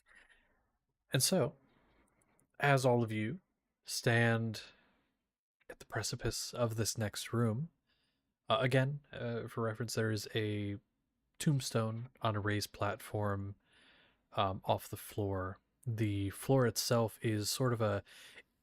It's not a. When I say a bowl, it's less. It doesn't come down to a bottom. It's more like a walk, where it's like it curves at the edges, but then it plateaus at the bottom and becomes more flat. But it's mainly just the edges that kind of curve up toward the wall. Um, so there's that. There is not much else in the room. There's the catacomb type walls with the bones embedded. There does appear to be a few sigils across the floor. But they appear to those of you that I'd say, Seth, you would recognize them more than the other two, given your background. They are sigils you've seen before. They're actually on, some of them are on your cloak. They're the type that you would see put into a mausoleum. They are, as far as you're aware, generally part of funeral rites and things. But from what you remember of it, it looks incomplete, like somebody stopped halfway through. This wouldn't be the whole part of funeral rites. That would be something done like at a graveyard, but in a mausoleum, this is part of it, and it looks about half finished. Another detail I'll give all of you, because you would all be able to see this, the tombstone looks cracked, and you can see there's a skeleton. So again, tombstone off the ground on a pedestal. But below that on the ground, there's a skeleton that looks like it's holding a mace. And it's stretched out in front of it in the direction of the tombstone. But that is the information you get standing there looking. What do you all wish to do? Well, if the tombstone's cracked, my instinct would be to go pair it with the mending cantrip. Okay. So you start making your way in the room? Yeah, I'm gonna start making my way in the room. Okay. Other two of you as well? Seth is also going in, but he's kind of more interested in the sigils. Okay. So you start to go toward the sigils, kind of looking around. You're going up towards the tombstone and sapling. What would you be doing? I'm just gonna stick with Peepaw. I don't know what any of this is, but I do know that he's fragile and old. So I'm just gonna hang out with him. Fair and valid. Okay. So you stay with him. Okay. So you start to make your way in. And I'm gonna say, let me pull this up here. Okay, that'll work. Excuse me. Let's say Seth, because you would actually reach your location first. You start to make your way toward the sigils. Go ahead and make a religion check or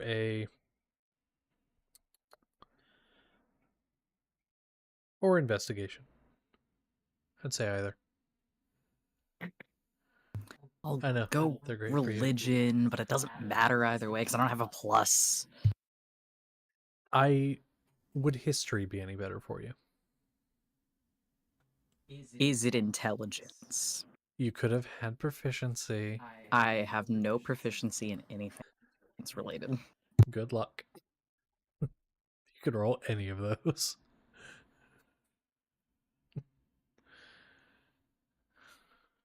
I will say, though, ain't bad for the fact that I'm shit at this. I'm gonna probably stick with religion, and it was a 19. 19. Very good. So you start to look, and you remember this stuff for one reason, and it's because when you were learning it back at the monastery, it was usually during training. You would be taught these things at the same time that you would be learning like combat training. So every time you got one wrong, you'd get punched in the nose. every time you got one right, you get punched slightly less hard. So it was kind of, that was Olikas's teaching method anyway. But you know, it was a little different when you'd learn with other people. He was just a hard ass.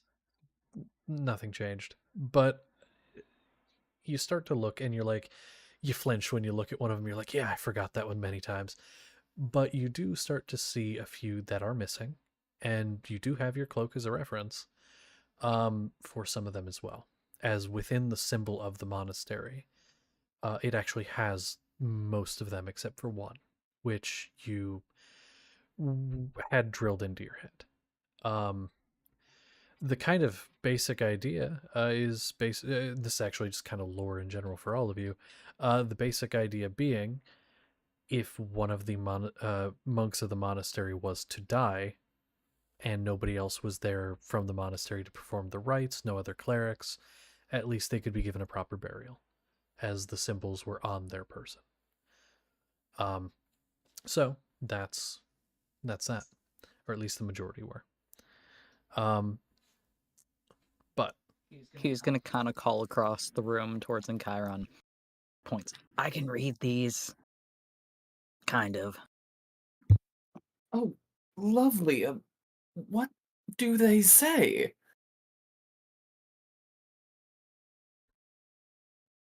So glad you asked. So there would be, oh god, I'd have to go through and hold on, because there is Oh shit for no. this. No, actually though, hold on. I need to find. Yeah, the curry's really good. Okay. Seth, you would know that while each one does not individually stand for something different, they together do make up a phrase of a sort. However, each one of these could not be used for that word in a sentence, if that makes sense. Like, you couldn't put this symbol here in for the word the. It's just, there is a meaning that all of these have together. I'm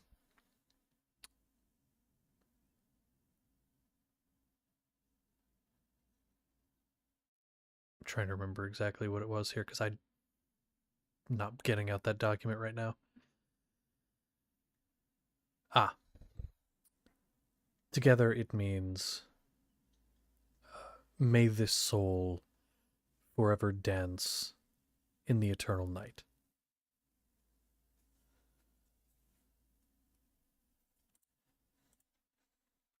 Or rather, that's what it's supposed to be, if in. Correct. Correct. Mm, This one here is basically, it just means nothing at this point. he's gonna relay said information. They're Except it's wrong. Or rather, it's missing about half of it. oh, you know the rest of it? Duh. Could you finish it? Probably. Are these like painted or what? I would say upon investigating them, you can tell that these were painted on the ground with some type of standard paint. However, you can tell that there were recesses where they were painted into. So even if the paint faded, there was still a groove. There just isn't grooves for the other ones. Can I steal your paint? Again? Yes, of course. I will get out my paint and hand it to Seth while I go investigate the grave to repair. He'll take the paint, kneel on the ground, and start working on painting in the rest of the wreck. Okay. And so then, Sapling and Chiron, you make your way up to the grave. And Seth, you work on that while all this is happening. I'll say with your roll from before, you're able to do so from memory. And also, you have a reference. But in Chiron, you make your way up to the tombstone. Now, You see the body at the base, and once you get over there across the room, you can see that this platform, there doesn't appear to be any stairs or anything that lead up to it, but it's about 10 feet off the ground. It's just, it doesn't look like a platform somebody would normally stand on either. It's as if it was built specifically just so that this tombstone could be off the ground.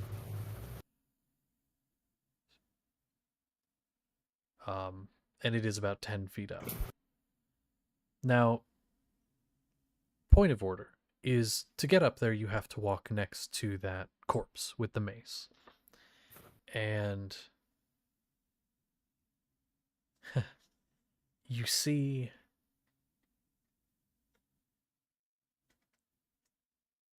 there's this wispy, almost bluish, wispy, almost looks like smoke coming out of its mouth, which hangs open. And it just kind of faintly moves.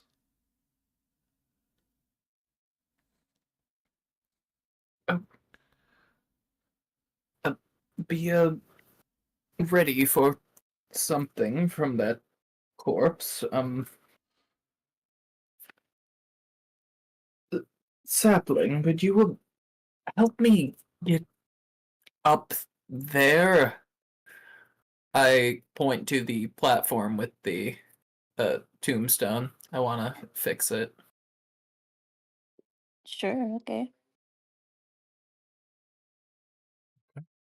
I would say, Sapling, you are tall enough that with helping Encheiron, you can get up there. And then you wanted to use mending on it? Yes. Allow me a moment. I want to check a thing about mending. I want to see if this would technically... because there's a thing here.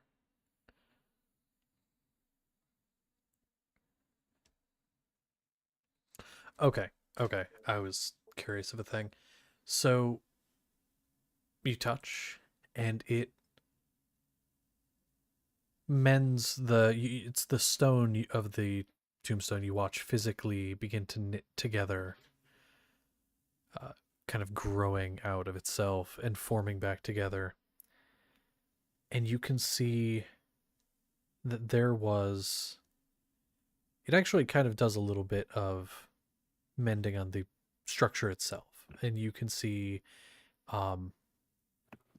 there were words inscribed into this that have been worn off over time that now are very easy to read.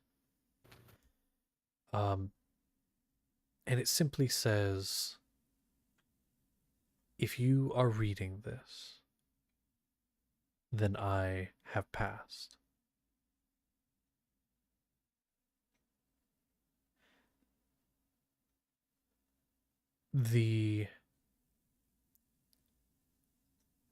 Sorry, I'm trying to think. My brain just stopped.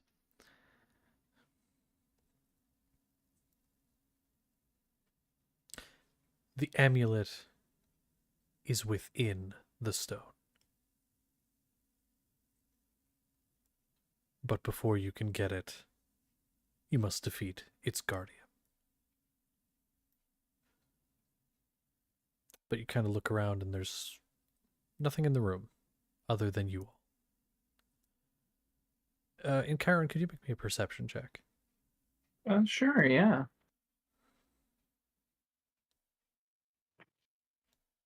Ooh, solid 24. 24, very good. You're looking around, and you can see off on the one side of the room, near where you actually walked in, you can see parts of that crypt wall appear to be shifting and moving. You can see the bones beginning to knit themselves together. And then Sapling, you're standing next to the corpse. You can see it slowly beginning to get up. its eyes glowing with that same faint wispy blue. And in Chiron, you were watching the bones near the door. You can see they're starting to knit themselves into something a bit larger. What do you all do? I'm gonna ask for help getting down. Okay. That I'm not stuck on a platform. Mm-hmm. And then come here. I'm gonna go to the, if possible, I'm gonna go I'm sorry, say again where you're going? If possible, he's gonna to, go. to the Seth. I'm gonna go to the Seth. Seth and cast a bonus action. Okay. That would be a magic weapon on his fists in case this is a ghost and needs magical damage. That is a good idea. Okay. So that's a +1 bonus to your attacks and damage rolls on your fists. And they're considered magical for the purposes of overcoming. Hell yeah. Make sure you put that down, because that is really cool. Okay. Let me see here. I'm double checking a thing with this. Okay. So you start to see the bones in the walls beginning to fold together, and you see it's not forming into a humanoid body. You can tell that immediately. It's a large head. It's using parts of these humanoid bodies to mimic the shape of something. In forming the leg bones into long strands, tying them together, the head starts to take shape, a long muzzle and a long tail and a massive body. And it's with small amount of horror you realize it's forming into the shape of a dragon. And then the skeleton with the mace that was next to you begins to walk toward it. Does anyone stop it? Sapling, you would be the one next to it. Yeah. Okay. How do you attempt to stop the skeleton walking away from you? Uh. He's probably been down here a long time. His bones might be a little brittle. I'm just gonna fucking kick him. Okay. Go ahead and fucking kick him. Yeah. Do. Ugh. Okay. That's a 13 to hit. 13 to hit? That'll just hit. Yeah. Hehehe. And what be the damage on that? I can never remember if I have any or what my bonus is.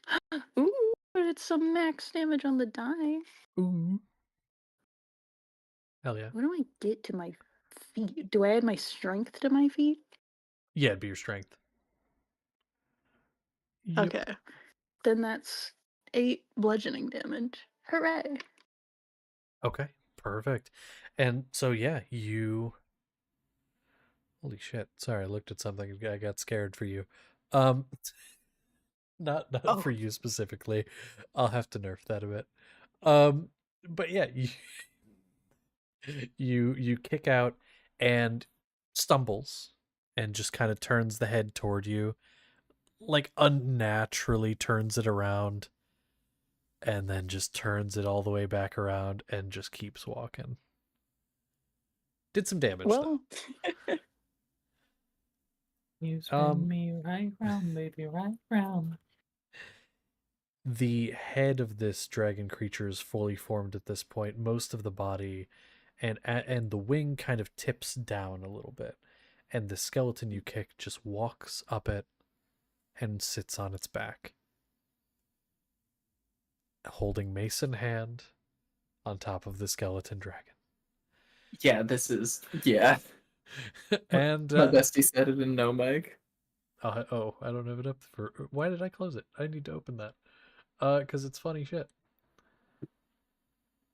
Okay, yes, true. Um, so you are standing there. It looks at you, and we need to roll initiative. Yeah, Yay! it's true. This is awesome. This is very cool. Hell yeah. Let me confirm something real quick. Just cause this is a really weird, fucked up, bad for our brains place. Can I just assume that I can worm as normal, or is there anything that might hinder my magical girl transformation? Let's see. Here's what I'll say. And this, I want to make a reference for you. This is not the worm. And in fact, the worm can sense this presence. And Sapling, you just get that sense again. That sense that there's something that can take care of this. That can help. So, do you want a worm? Do you want to let it in? Uh, sorry? Okay, I'm sorry. That was very funny. Yeah, you get a sense, that same presence from when you were in the weird dirt place, and then the lonely place. That there's something that is saying, I will take it without words, but just that feeling of, I will take care of this. It'll be okay. Just sit back. Okay. Do you let it happen? Yeah. Okay. Sapling, you are aware of this. The worm, you're allowed to take control.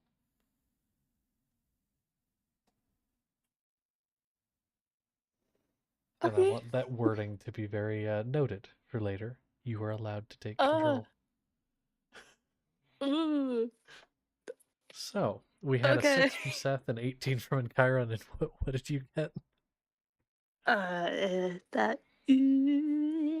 I can count. Is it 12? Okay. Cool. And I'm trying to think of where all of you would be. You'd be up there still. He'd be there. Okay. So, yeah, that'll work out. In Chiron, you actually won't be up first. The dragon got a natural 20. But I will tell the initiative order here in just a sec. And Seth, you're actually going last.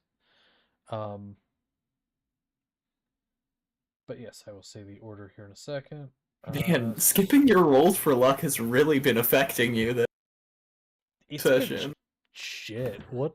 Are you good? The luck, all the bad luck coming out now.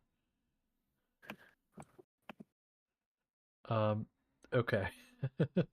So it's going to be the dragon in Chiron, Sapling, the skeleton on his back, and Seth. That is going to be the order of operations here. Okay, the dragon up first. It is going to open its mouth, and Sethan and Chiron, you are right next to each other. It is going to, out of its mouth, shoot a line of bones. I need both of you to make a dex save. It's literally just going to shoot parts of its body. So it actually does take damage from this, as it is ripping its body apart to launch bones at you. Don't, Seth, I can see your face. Don't tell me you just rolled poorly on another dex-based thing. It's almost all been dex-based things today you failed at. I got a 14. 14, okay. Connor, what'd you get? 9. Okay. Well, I will tell you 14 does succeed. Half damage, probably. Does it? Correct, it is half damage. So let me get the die for that. Roll that shit out. And Seth, I don't think I have to tell you that that does fail. That is, yeah, that's a D10. Okay, so that one's hard to read. So 15 full damage and 7 halved. Can you check Seth's chat for me? Yeah, sure. Oh, don't worry about that yet. Yet.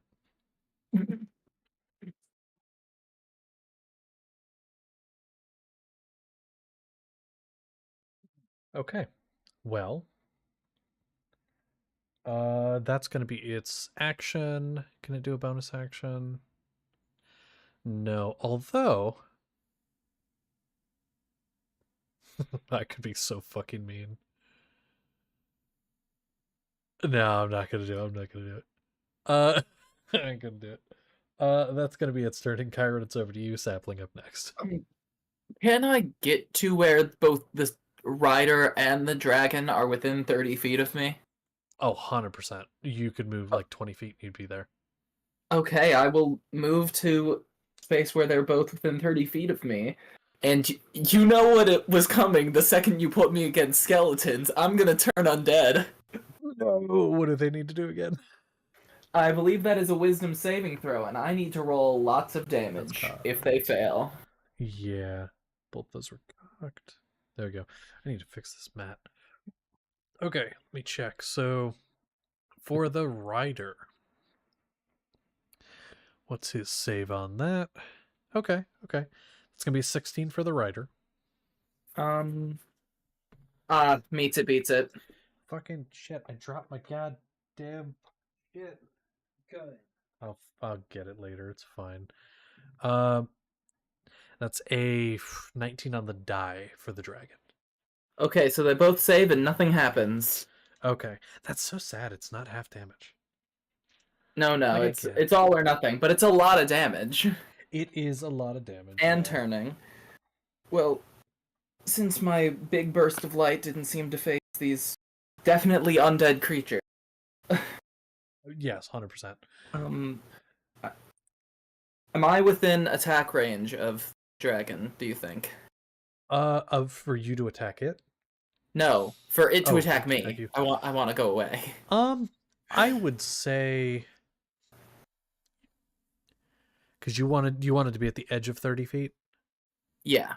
Like if it does its breath attack again, yes, 100% you are. Oh yeah. Otherwise, probably not. It doesn't. You don't get the sense that you are. Well, I'm going to shoot a bit back, and I'm going to cast Shield of Faith as my bonus action on my good friend Sapling over there, who's closer to the Bone Dragon and the Rider. So that's +2 AC, my bestie. Yay! Hell yeah.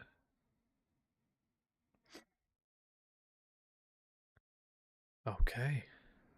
Perfect. And Man, my eraser is not erasing right now. Oh, Come on, I need to erase the spell slot that I'm using. definitely, probably important. But that'll be your turn, it sounds like. So that would be over to Sapling, and then the skeleton will be up next. I think it's just gonna put in too much. Okay. How exactly close am I to this creature? I'd say about 30 feet. Okay. I have yeah. I have big old spells. So I'm gonna back up. Let's see. How far can I back up? Can I back up 20 feet? I don't know how big the room is. I would say from where you would be, probably 15. You could always like go kind of like, if you want to get further, you could. You'd just be eventually hitting the wall, which is a circular room, so you'd be kind of like skirting around. But directly away, 15. Okay, that's good enough. And I'm gonna do my good old Wombo combo. Gonna hex a dragon. Uh, I hate you, and so do dexterity checks now. Um, Okay. and let me see if I have to use a spiel slot. No.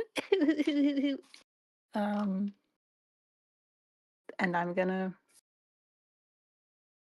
do the thing.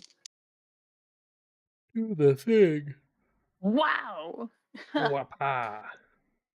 Oh, okay. Well, one of I'm blasting. So anyway, I started blasting. One of those is a 16 to hit. The other is a 10. Okay. 16 and 10. These are both on the dragon. Yes. Those will both miss. Ah. The dragon is tough.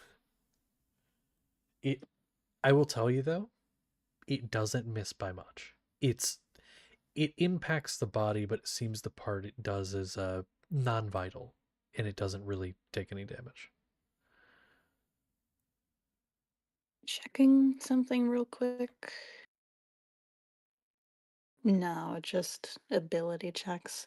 Okay, well, I can't do shit about that. Unlucky. Yeah, it is a tough motherfucker. I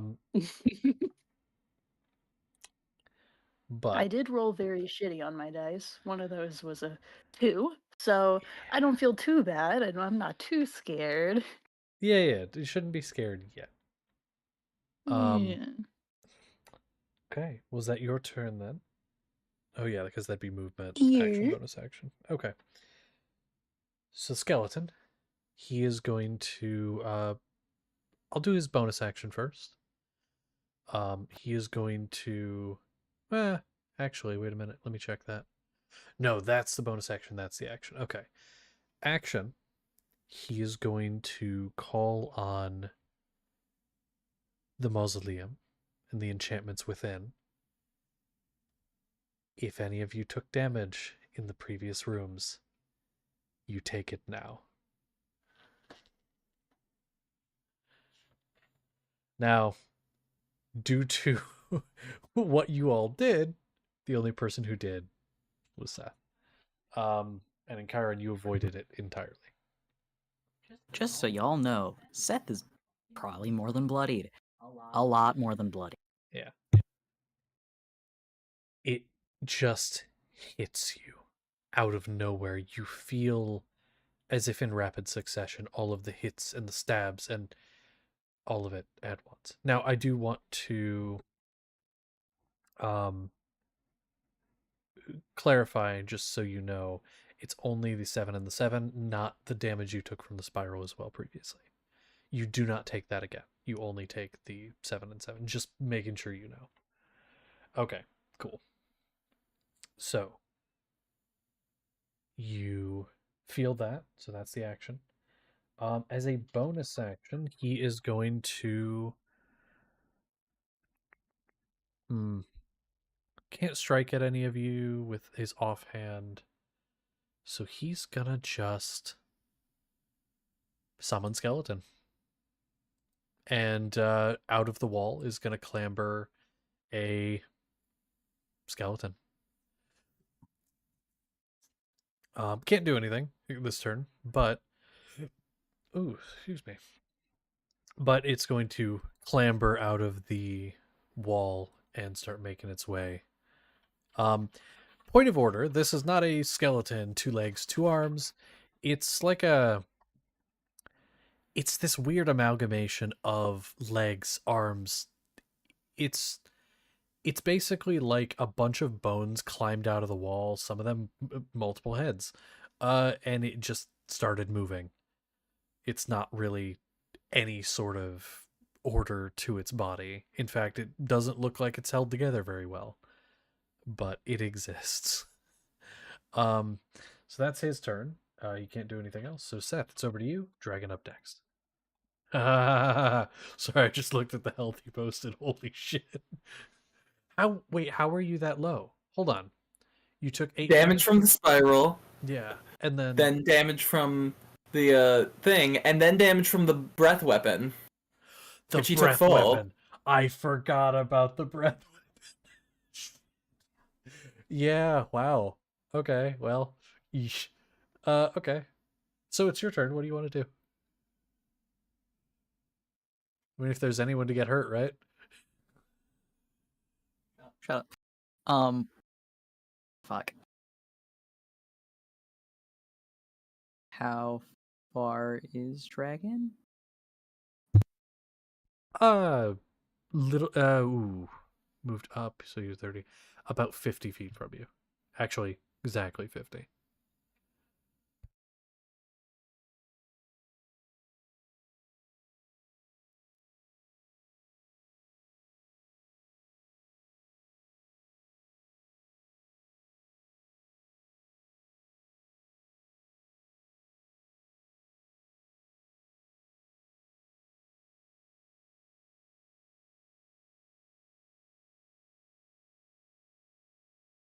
Trying to plan your next move. He is going to move up to exactly 30 feet from the dragon, and he's going to cast Tasha's Caustic Breath. Tosh as it is, go ahead and cast that. It and needs to do a dex save. And while I do that, you need to roll a d100. I will tell you, though, I believe it failed. Let me double check. Is it the first one? I think that's the first caustic brew that's actually succeeded on the enemy. That's a 9 total. It definitely failed. Fuck yes. Also, that's an 82. I'm scared of my own shit. Let me get the thing pulled up because I did not. Although I think I have it bookmarked. Hold on. You still need to send me that because I'm supposed to be taking over that shit. Yeah, true. Totally forgot. My bad. Nope. Fuck, what is that called? Wild magic. That's what it is.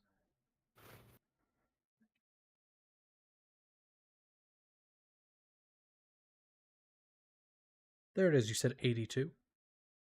Yep. Okay. So that's gonna be... Okay. Cool. You feel a burst of energy. You can take one additional action immediately. The magic Get action surged. rejuvenates literally. You get it. Yeah. Now I will say I will allow you to use that action for another spell. According to like newer rules, you're technically not supposed to with action surge type thing, but this literally says you take another action. So this is not action surge. You can just get another action to do whatever you want. But how much damage does it take from the caustic brew? Was about to say it takes 7 acid, and at the start of each of its turns, unless it wipes it off of itself, it will take another 2d4. Perfect. Then don't forget. And you have another action to decide what you want to do with. Ooh.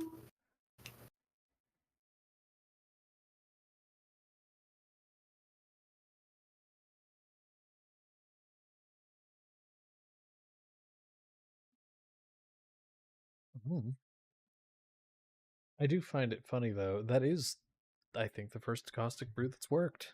It's honestly, It's 100% the first one that's worked. I know that none of the rest have. hell yeah.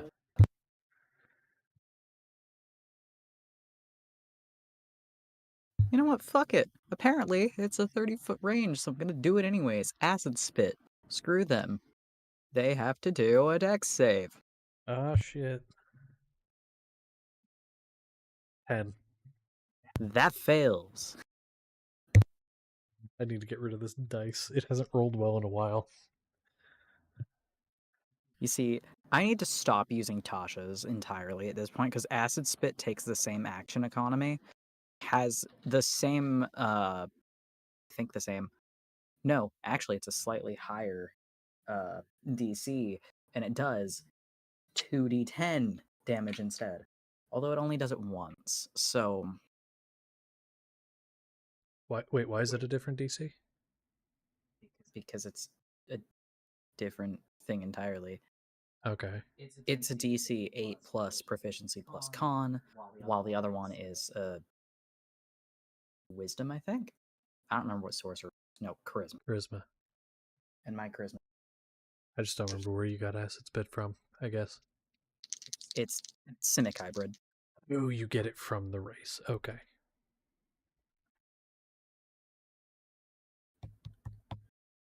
Ten acid. 10 acid, that's awesome. Hey, by the way, acid spit, that's cantrip? No, that's just a thing he can do. Okay. Then you body know what you thing. need to do. What? Oh wait, hold on. No, he doesn't Oh need to no, do that's that. not a spell. You're right. It's not a spell. It's literally just a feature he has of his body. Darn. No spell. Although, Also, aren't I'm you going to only do allowed something to that torture is him going to once per cause turn shit. anyway? What? Oh, I thought true. you. Yeah. We did do that, didn't we? I did not hear what was said. What? I can only He's do a- the dumb shit once per turn.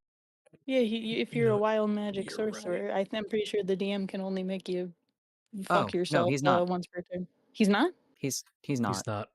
It's a feature that he has because of his stupid blood shit. Technically, Oh, I you're don't just even weird. use. You're just a freak. This isn't even. I call it the wild magic table. It is Yes. technically not that. This is a D100 wild magic base table that I found. The reason being is because literally Seth magic. It's weird. So I get to fuck with him every time he casts a Torture spell. away.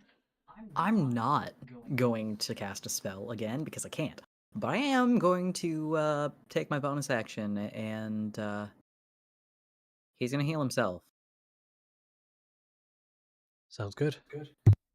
Let me know how much you get back. Oh no. I don't remember. Does the healing also cause the same bullshit? Don't remember, and I'm not gonna look. Just do. I don't believe I do that now. I have to go back and honestly check. But I'm I'm not going to do pretty that. sure it did. Because I remember doing it and Do then you want to roll on the rolling. table? What do you guys think? Should I roll on the table? It's your choice. Uh, The wild magic table is scary. But It's your here's what I'll say. If you want to roll on the table, that means that from this point on, I will make a note of it somewhere right now. We will roll on the table in both instances. Make a note of it. Okay, sounds good. Roll a D100. I already have the table up.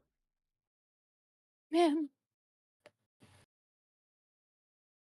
Such an interesting little number, 44.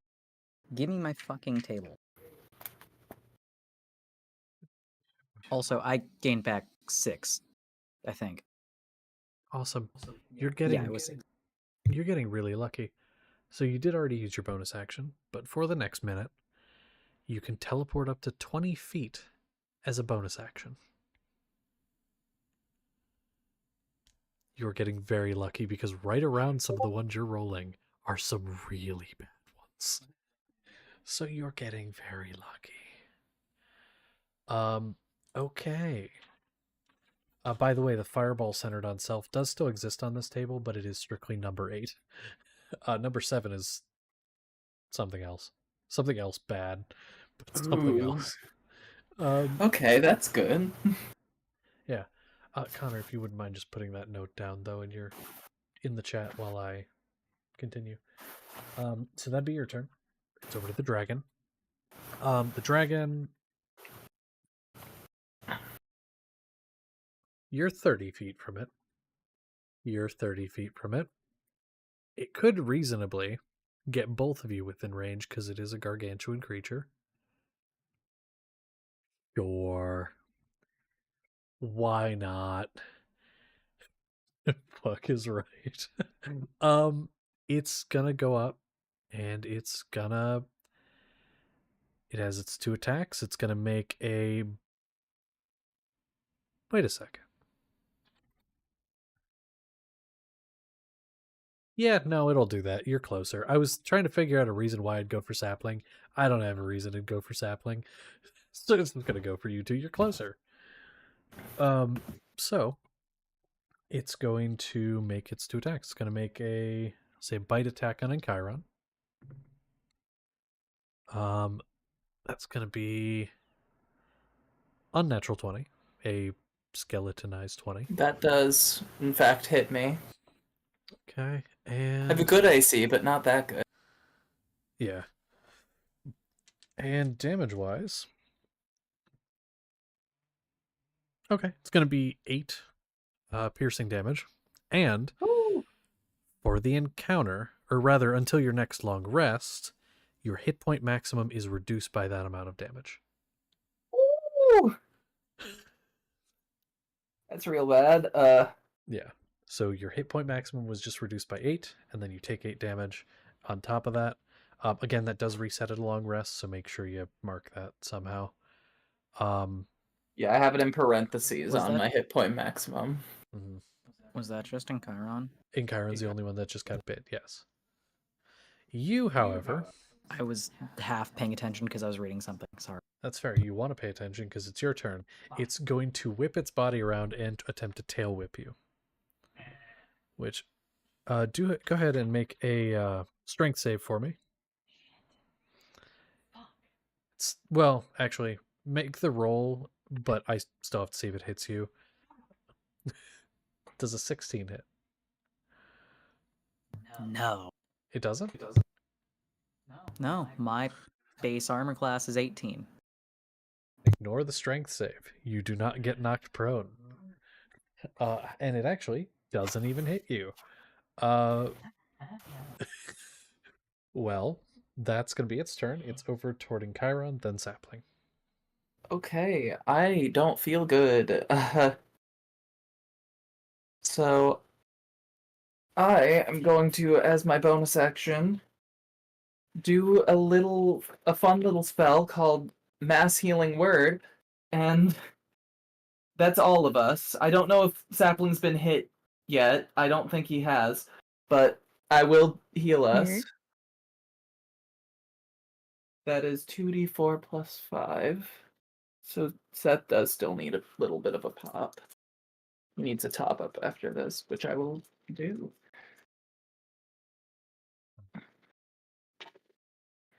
For once, he That doesn't is fight you on that.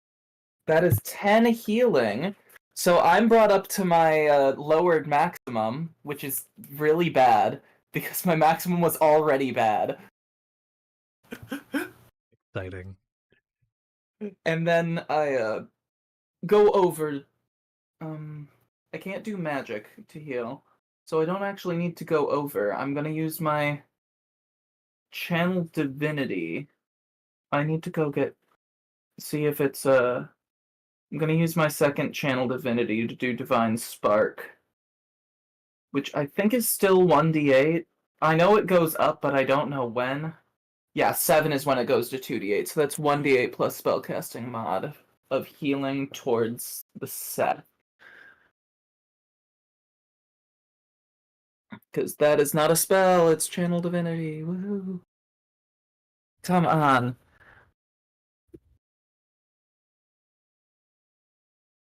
That is 9 more healing to you, Seth.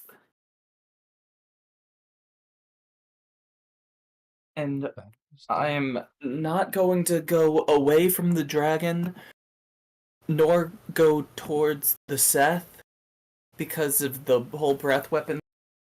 Stay pretty much where I am. I don't feel good, but that's me. Fair. Okay, then Sapling, over to you, and then the Skeleton. Yay. I'm just gonna do my thing. Don't roll shit. Yay. That is Oh, I forgot to roll my concentration when I got hit. Hold on. Oh, yes. yes. I looked all over my or you I looked did all over fail my math. concentration, so you are no longer Shield of Faith.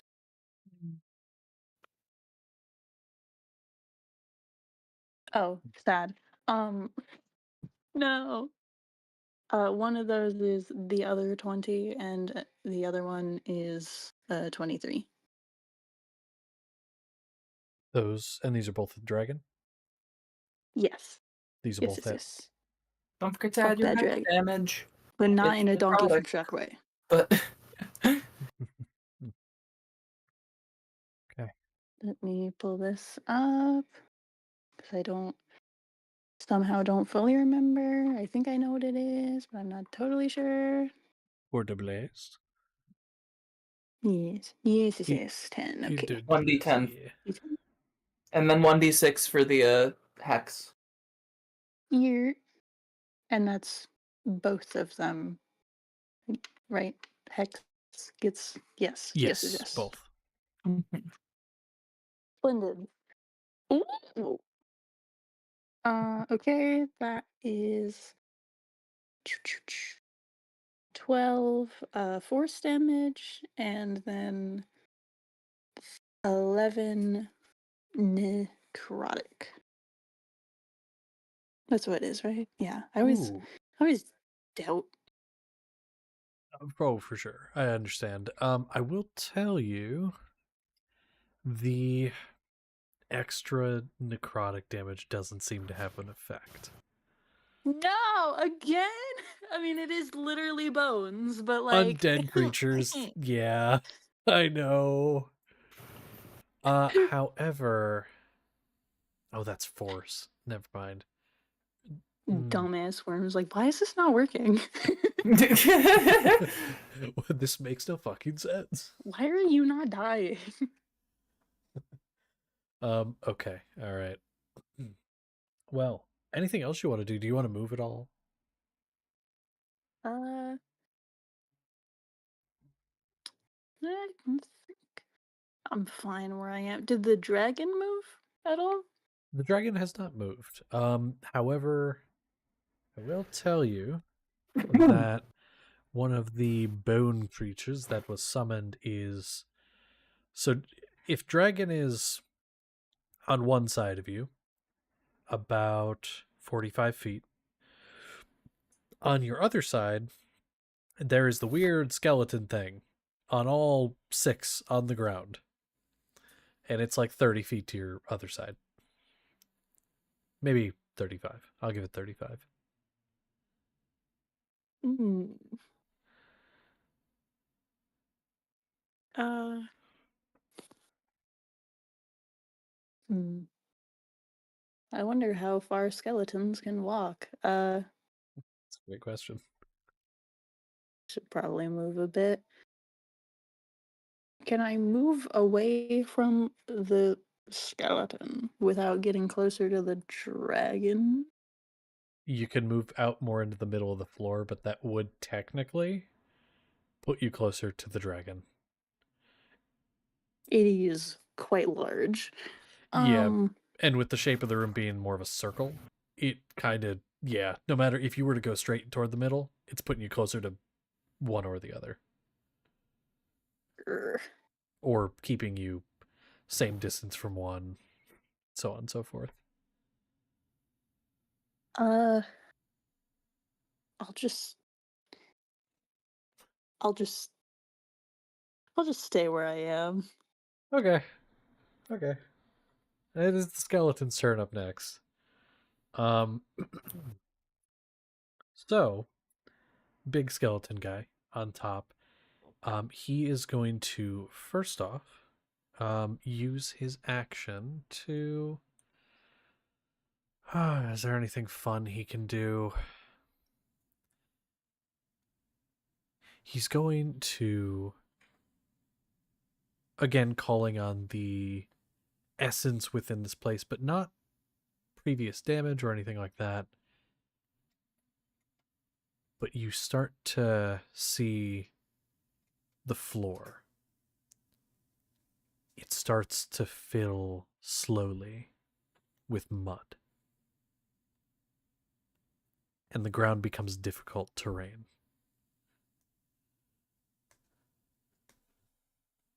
So, difficult terrain, in case you forget, it is half damage, half movement speed through this area unless you have something that would counteract that. There are some spells that do so, some abilities. If you can fly or something like that, of course, it doesn't bother you. But just walking on the ground, half speed. I think That's what monks he's gonna do. eventually just get it. I do believe so, but I don't know if it's this early. I Let me guess Connor, you'll have check. to check. Yeah. Yeah, I'm gonna check Step of the Wind too. If it was nice and icy in here, my special little shoes would help me, but it is Nope. not.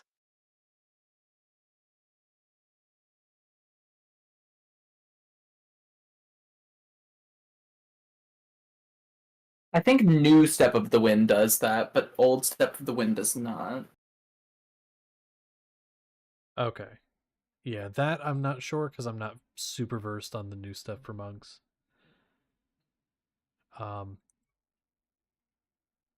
Nope.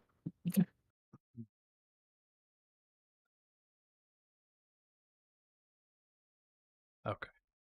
Well,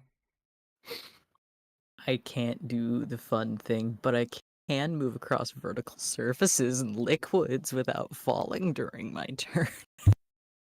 Not yet, you can't. just wall run. It's fine.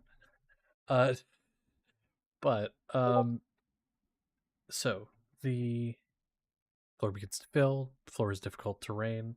That's going to be skeleton number 1's turn. He's not going to summon another.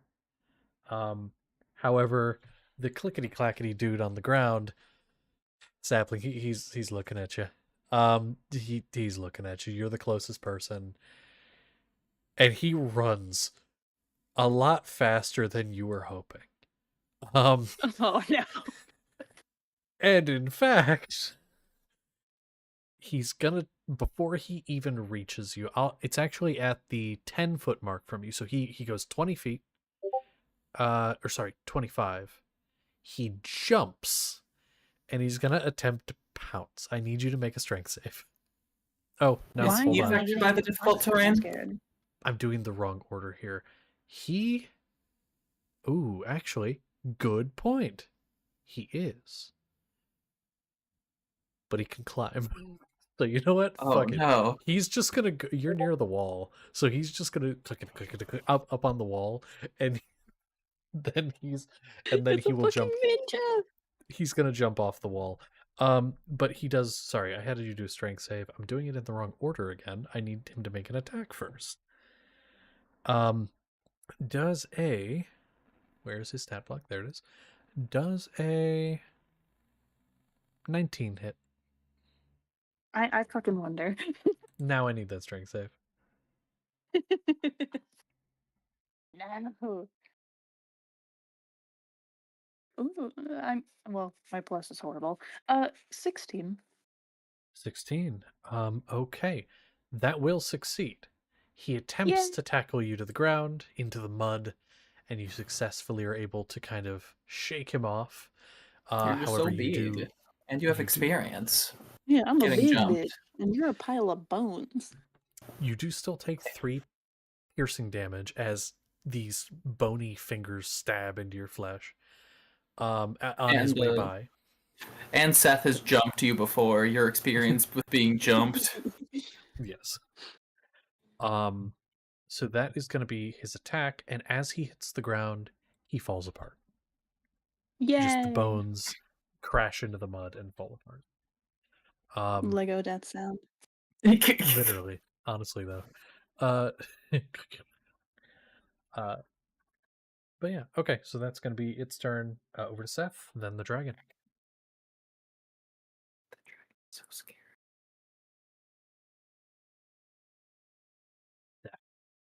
The shark.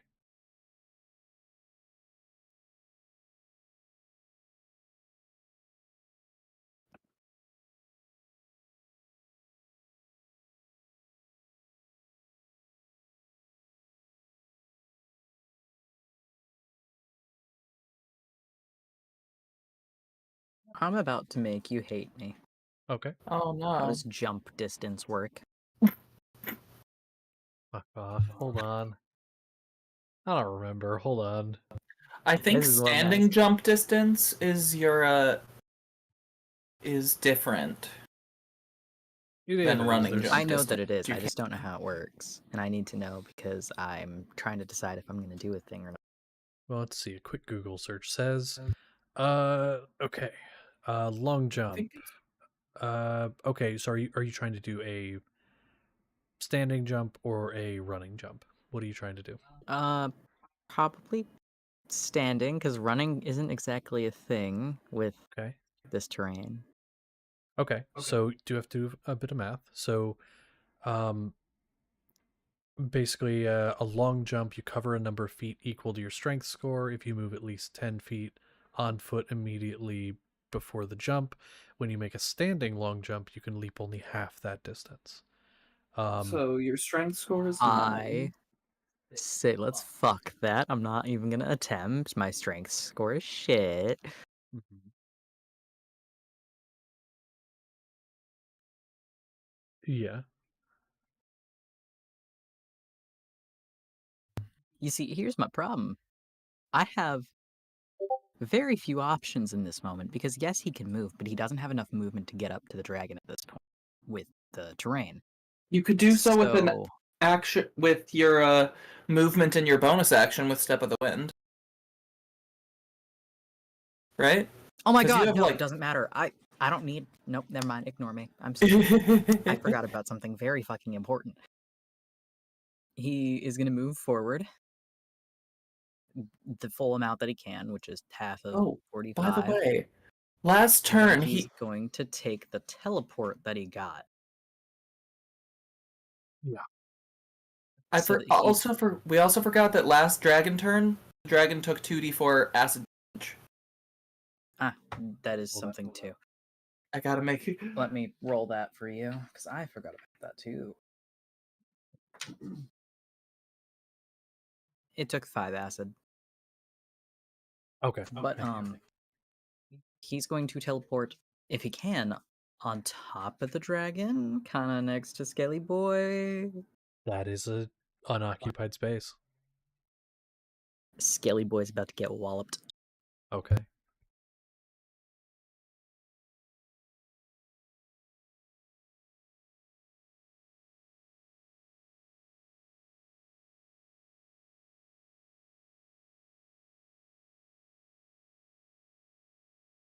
We making an attack.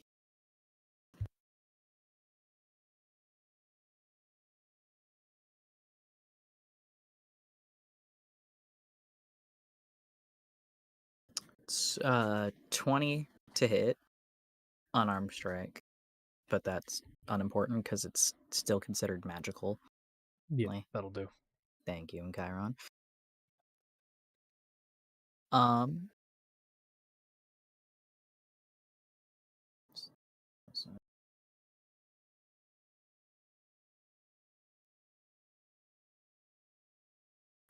Fuck out. Oh god, yeah, there's a car alarm going off, or like not a car alarm, it's just like someone laying on the horn. Jesus. It's 8 piercing. 8 piercing? Yes.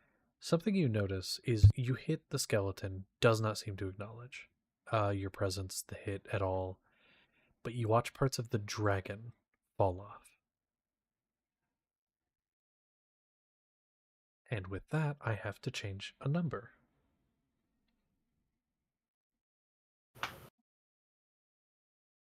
Okay. So, anything else?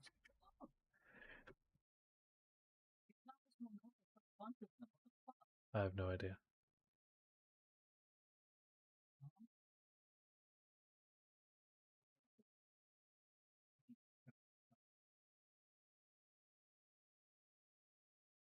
Okay, cool.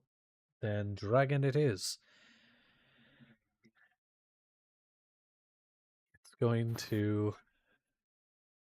So you're on its back, so it can't really attack you anymore.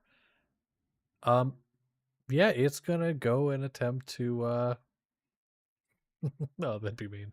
So you stayed where you were. Seth, you begin to kind of shift as it starts to move. It's gonna start to move over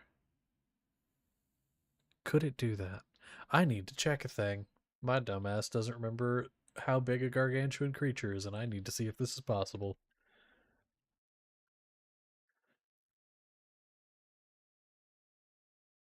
Oh, fuck. Okay, that's about what I thought. Okay. So if it's there, I need to draw this. Hold on, my brain ain't comprehending this shit.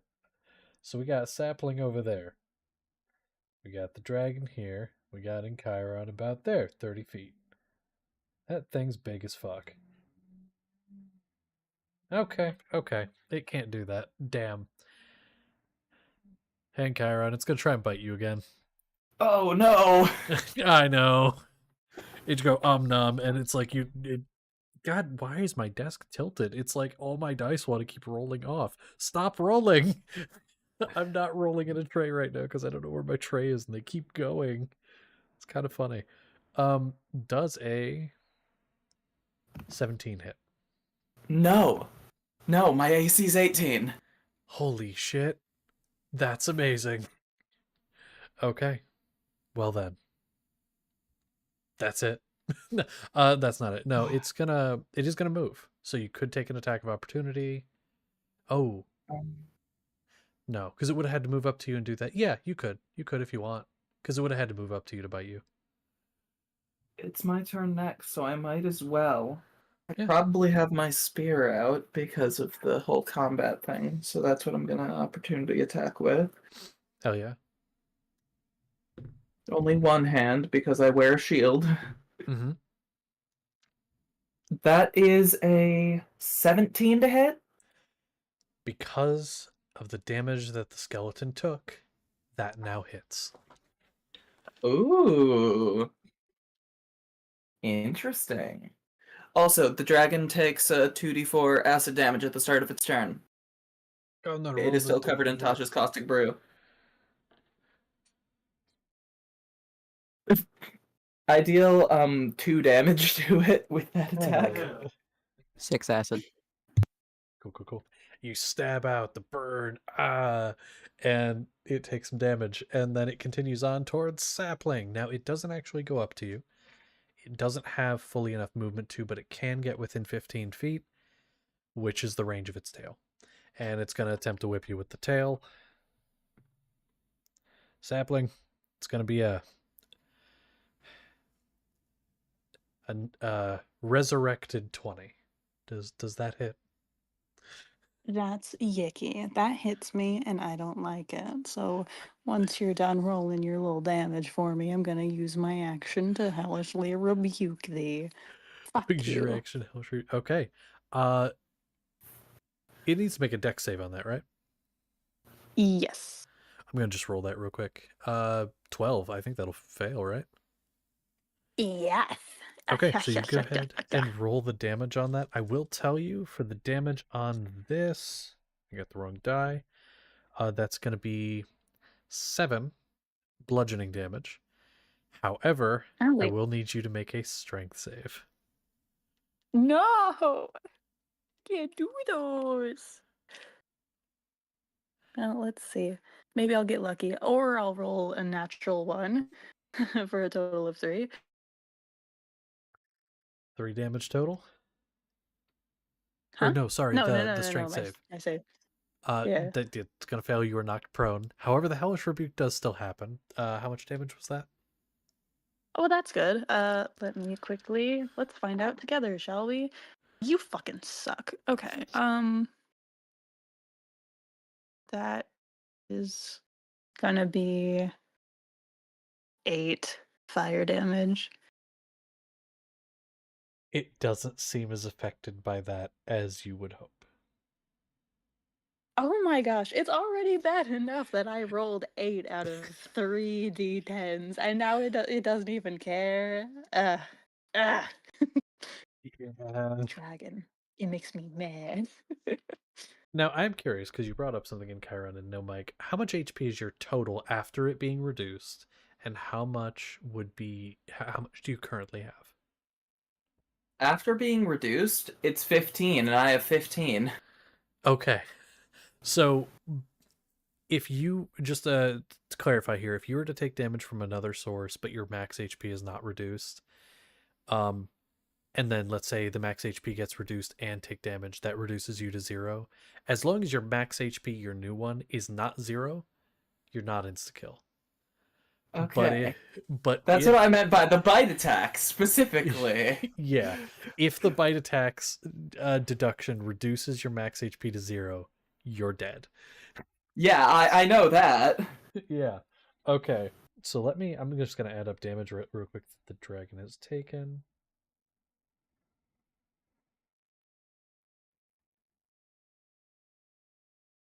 Okay. It's starting to look pretty bad, actually. It's been falling apart consistently through this time. Um, and the attacking of the skeleton in the back does seem to help. That's going to be its turn. Actually, I forgot to do this last time, so let me do that real quick. It did get its breath weapon back. In Chiron, it's over to you, then Sapling. Oh no.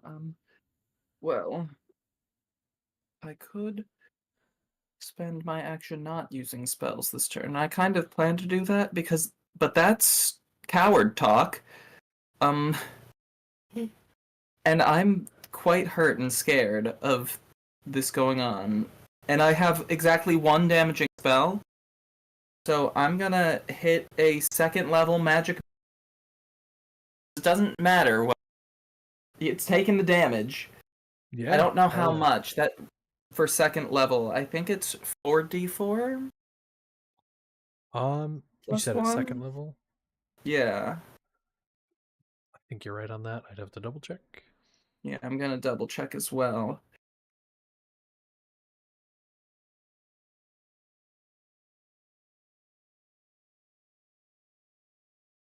Hold on, magic missile. Oh, so Yep, it's... one more dart, so that's 4. That's Yeah. 44, each plus 1. So Mhm. all 4 of them are going into the dragon. Okay. Because the AC doesn't matter to this attack. True.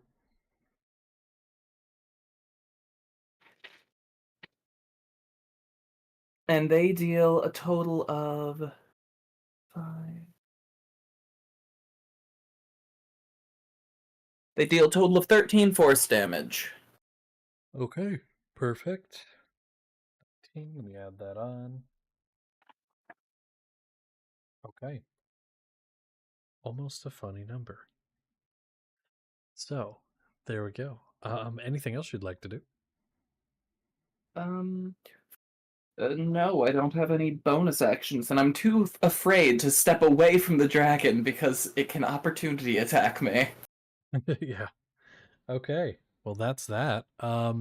It's gonna be over to Sapling and then the Skeleton. Yay! Time to blast the dragon. That is so cocked. Go. Okay. One of those is going to be a 16 to hit. The other is going to be a 23 to hit. Those will both hit. Yay! That reduction of the AC, it helped. Fuck yeah. That's going to be 10 force damage. And I don't need to roll because it doesn't take any necrotic damage, but I'm just going to say for fun that, like, it doesn't. This creature is stupid. So Hex, I did do a concentration check. It's still up. It's just not Oh. doing anything. It's like, Okay. what is wrong with you? Why are you hurt by that? Why? Die. Die. Okay. Well, it's looking pretty bad. This wasn't made out of dragon bones. They're not massive bones. These are small bones put together with nothing but the magical energies into a larger form. It's just kind of sloughing off bones at this point. But it is still together. Skeleton dude on the back, if that is your turn. Okay. Skeleton dude on the back. He's going to see Seth, and for the first time, he's going to turn and attempt to hit you because you are being a nuisance. So he's going to take his first attack. It's going to be a 18 to hit. And he's going to go ahead and take a second swing at you as well. It's going to be 14 to hit. No, doesn't hit. Okay. Then the one that does hit you is going to deal 5 bludgeoning damage.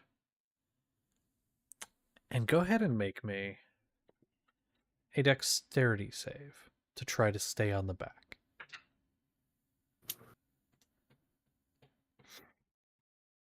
22. You are easily able to stay on his back.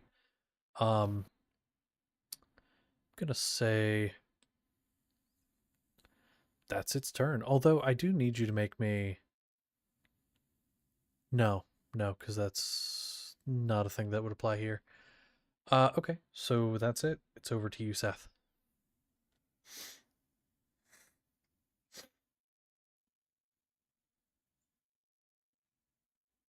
Punching a skelly. Punching a skelly.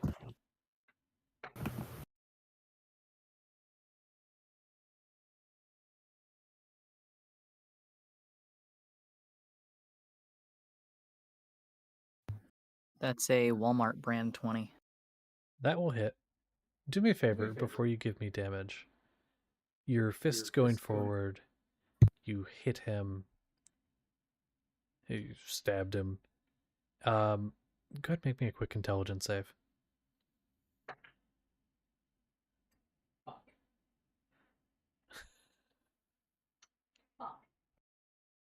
Two. Okay. Use his reaction. And he's going to kind of. You feel yourself clawing through the mud again. You feel yourself dragging through. And I'm sorry, how much damage was that?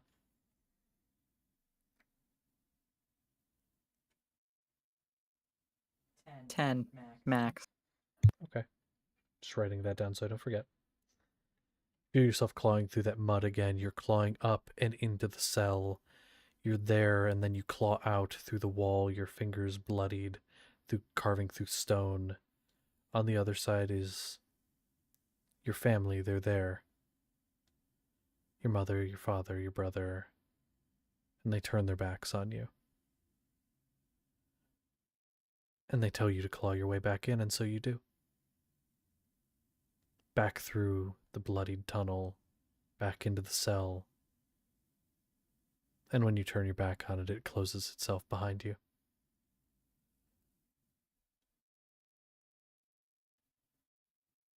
And then you're back in the fight on back of a dragon, and you just punched a guy, and the dragon starts to fall back apart a little more. Good job. It's over to, unless you have anything else you want to do. Sorry, should have asked. No? No bonus action? No? Okay. Dragon's turn. You are out of its reach. It's going to look toward Encheiron. And Encheiron, I need a dex save, as it's gonna fucking breath weapon you again. Oh no. It can't get anyone else in the line of this. So it's just gonna be you. Oh good, I rolled okay. That's an 18. 18? Okay, that is good. So you take half, because that is a success. And it does take damage from this as well. Total would have been 14. So you take 7. Okay. And it... Actually, I didn't do math. That's it. It takes itself out in an attempt to take you down. That's how the math came out. And the reason for that is because I hadn't written down yet how much it lost from Seth attacking the guy. And so then I did the math And it really took quick in my head. 2d4 damage at the start of its turn. And it took 2d4 at the beginning of its turn. So a combination of it losing health due to attacking the skeleton on the back, the 2d4 at the beginning of the turn, and it losing health for the attack, that took it out. I've never had that happen as a DM before. That's really interesting. Well, I'm not complaining though. And so you watch as it, quite literally, you watch its body reduce and fall apart. And Seth, you kind of have to jump back off to not fall as its body just disintegrates, funneling through the mouth, shooting out at you and Kyron. And you sidestep and get hit with a little bit of it, but not as much as you could have. And then the only thing left is the head, which it's like watching something not immolate, kind of get sucked into itself. And then the breath weapon's done and there's nothing left. Implode. It gets sucked into itself and then it's just gone. Where there was a dragon, now it's across the room as a pile of bones. The only thing left is the guy, who simply falls lifeless to the ground. And or not lifeless, he just kind of like falls, lands, and then stands. And he puts the weapon away. And he looks to each of you in turn and does nothing. He just kind of judges what you're going to do next. So I guess I have to ask, what do you all do next? Break in initiative.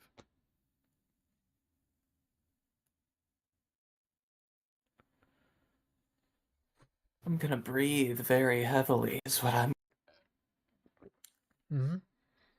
I look a little withered. Yeah.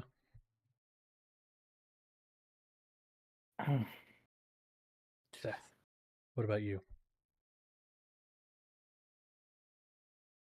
He's still ready to fight if necessary. But as he's not quite being attacked, he's hesitant. So he's basically in a defensive pose, but not doing anything. And Sapling, what about you?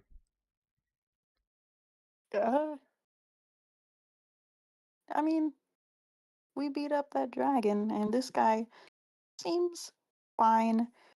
This place is weird and does weird things to your brain, and I don't want weird things to happen to my brain, so I'm just gonna sit back and unmagical girl transformation.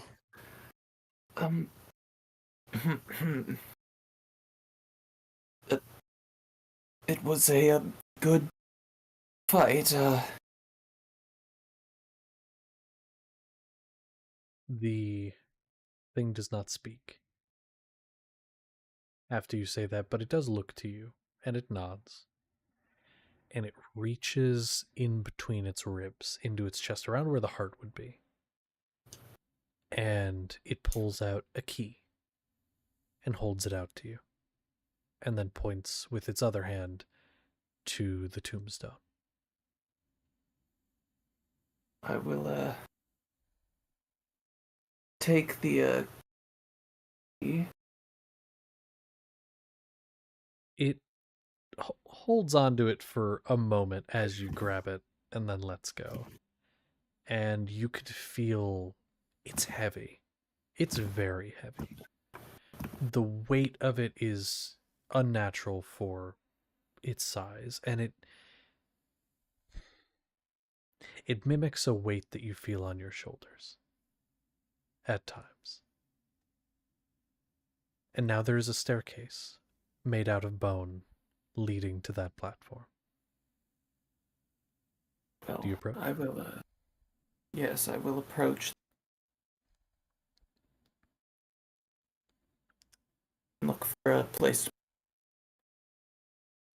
You can see at the base something that wasn't there before. You're sure of that. There is a small keyhole and what looks like it's attached to a small door within the tombstone. Looks like it would fit. I will open the door. Okay.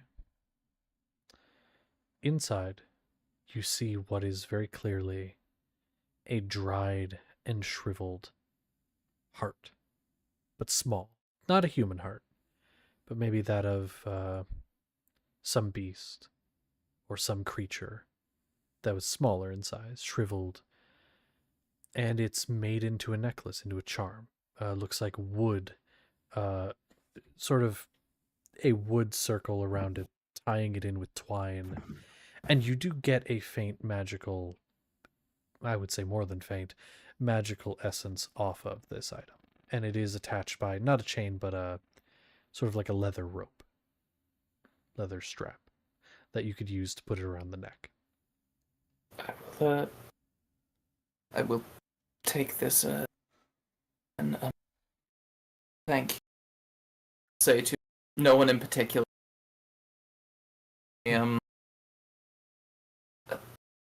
I think it's time that we leave. I tell.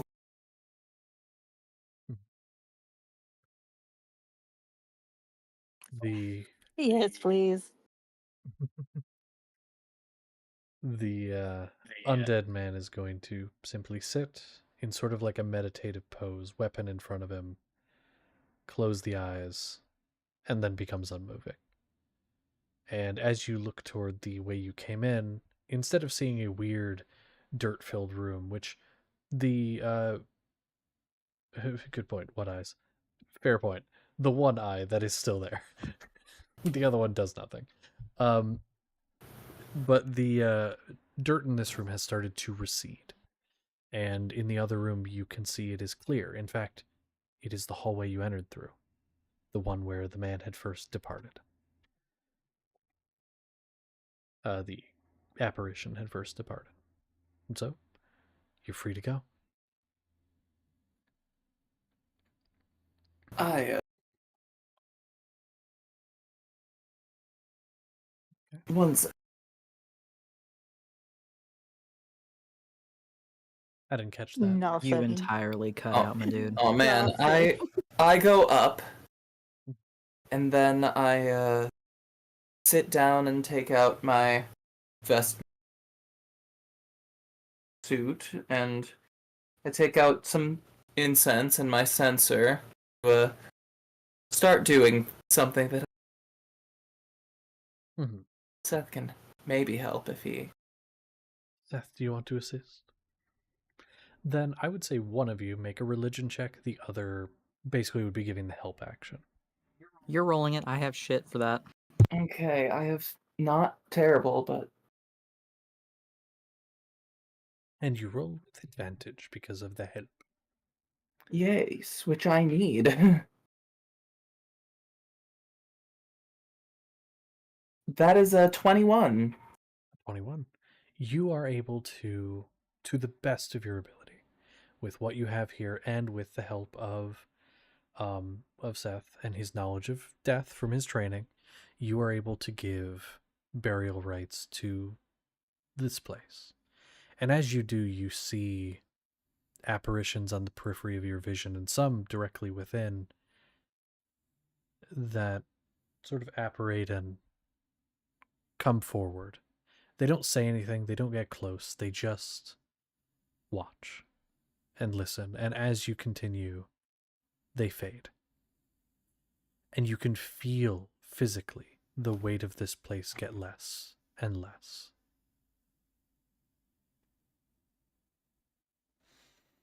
Thank The air you. gets less heavy. Oh, yeah, sorry. But yeah. I'm not going to be doing the one of you should probably.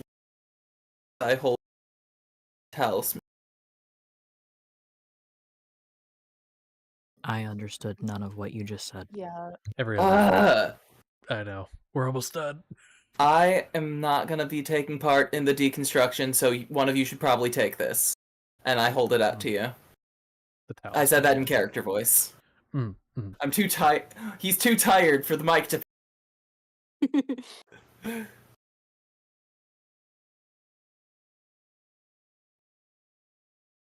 So which of you take it? I already have an amulet, so So does Seth, technically. You're be more fair- nature-based, Sapling. You take it. To be fair, this is DM talking high voice of God here. It doesn't have to be either of you. It's more so just who's holding it for now. I think it's been deemed sapling at this point. Sapling so nature. Yeah, it's true. It's true. Okay. So you'll So we hold give on it to to it. Sapling. Okay. Well, um, at this point, do you head back, or is there anything else you want to do in this area? I think we're ready to head back. Mm. It's about time we would normally end. Do we want to do any? I know you wanted to do some RP, and I'm fine doing that, but I just don't know if you guys want to get going. I'll leave that up to you. Do we want to do a little bit? I sort of do because I have people in my house and I kind of want to hang out with them.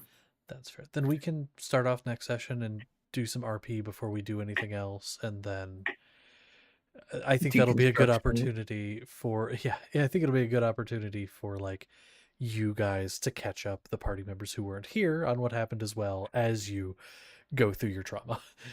So Hurrah! I think that's probably how we'll do that. Well then in that case, thank you all for watching, and thank you all for being here and playing this game that we love so much.